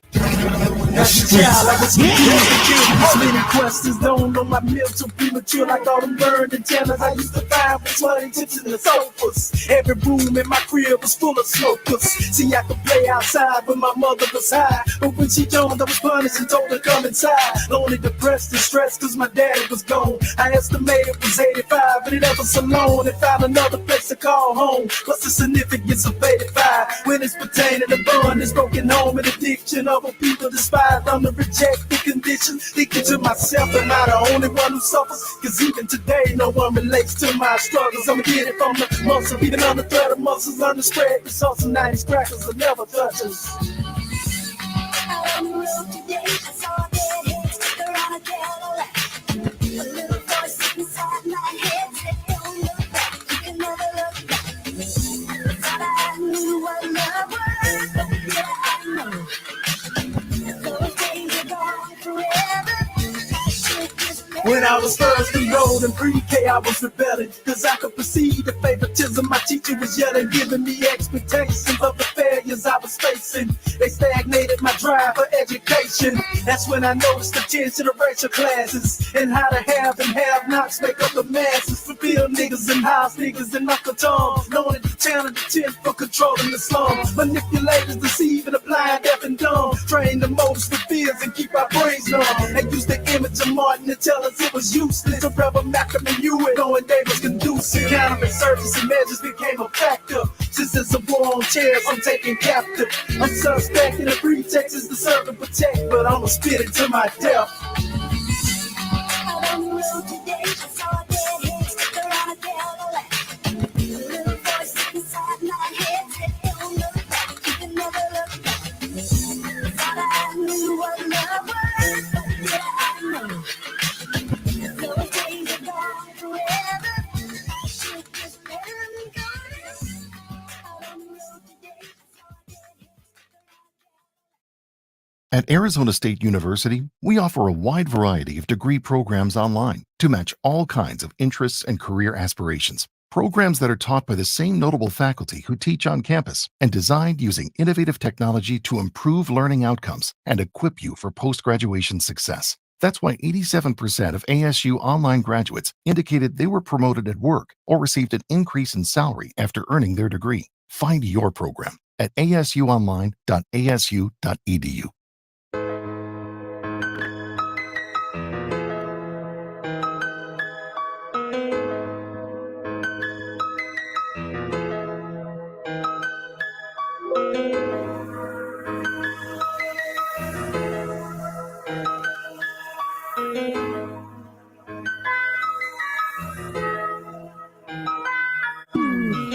I'm a stepper, I'm a slider, I'm all in.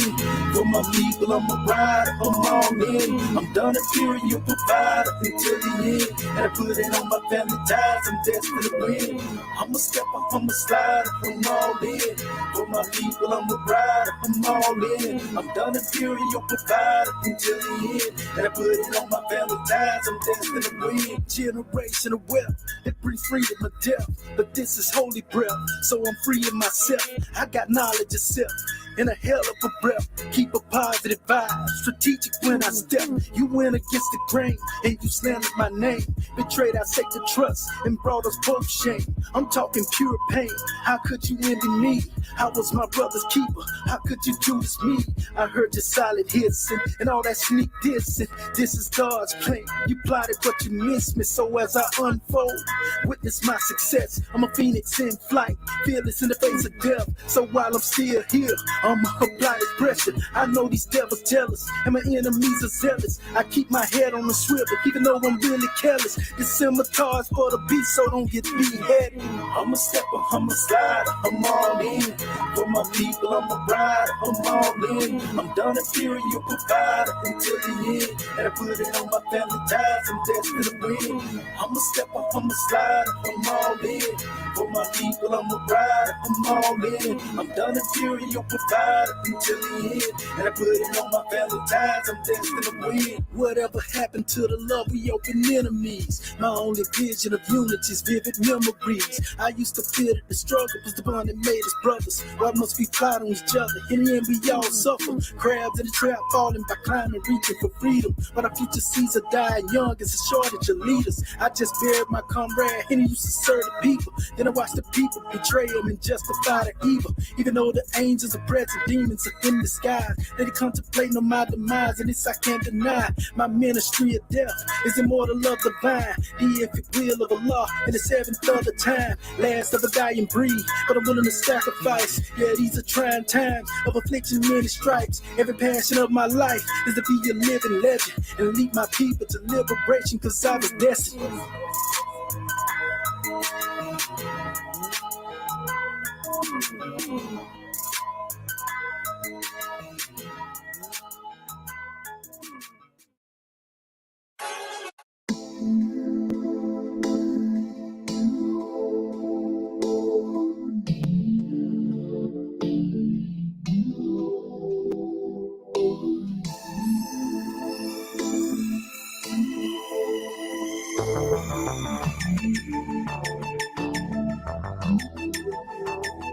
I don't need no drink, no smoke to regulate me, and my highs are low, just good vibes.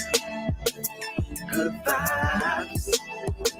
My wave is natural stimulation, so I'm elated in elevation. Good vibes. Good vibes. I don't need no drink, no smoke to regulate me, and my highs are low, just good vibes. Good vibes. My wave is natural stimulation, so I'm elated in elevation. Good vibes. Good vibes.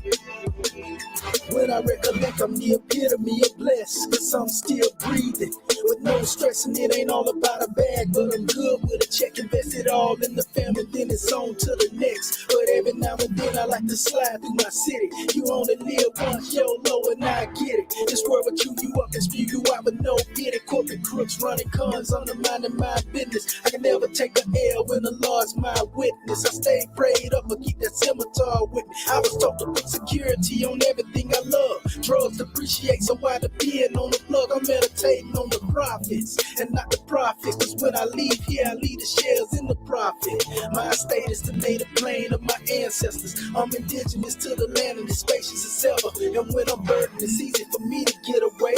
I got a line of divinity I can vouchsafe and leave the cares of the world all in good faith. With no drama, good vibes, that's a good day. I don't need no drink, no smoke to regulate me, and my highs are low, just good vibes. Good vibes. My wave is natural stimulation, so I'm elated in elevation. Good vibes. Good vibes. I don't need no drink, no smoke to regulate me, and my highs are low, just good vibes. Good vibes. My wave is natural stimulation, so I'm elated in elevation. Good vibes. Good vibes.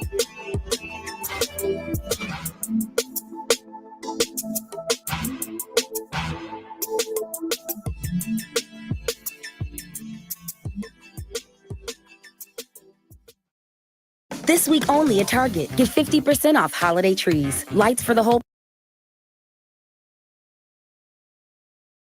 Peace and love. They trying to run all type of commercials on my little stuff. But we give honors to your family. You know, just something for y'all to vibe to. It's all love, and we're going to see y'all in the next juncture. So peace and love. Peace and love, family. Spread the love, family. Spread the love. The world need it. And we the only one that can give it to them. But we got to be what we want to see now. We got to be what we want to see.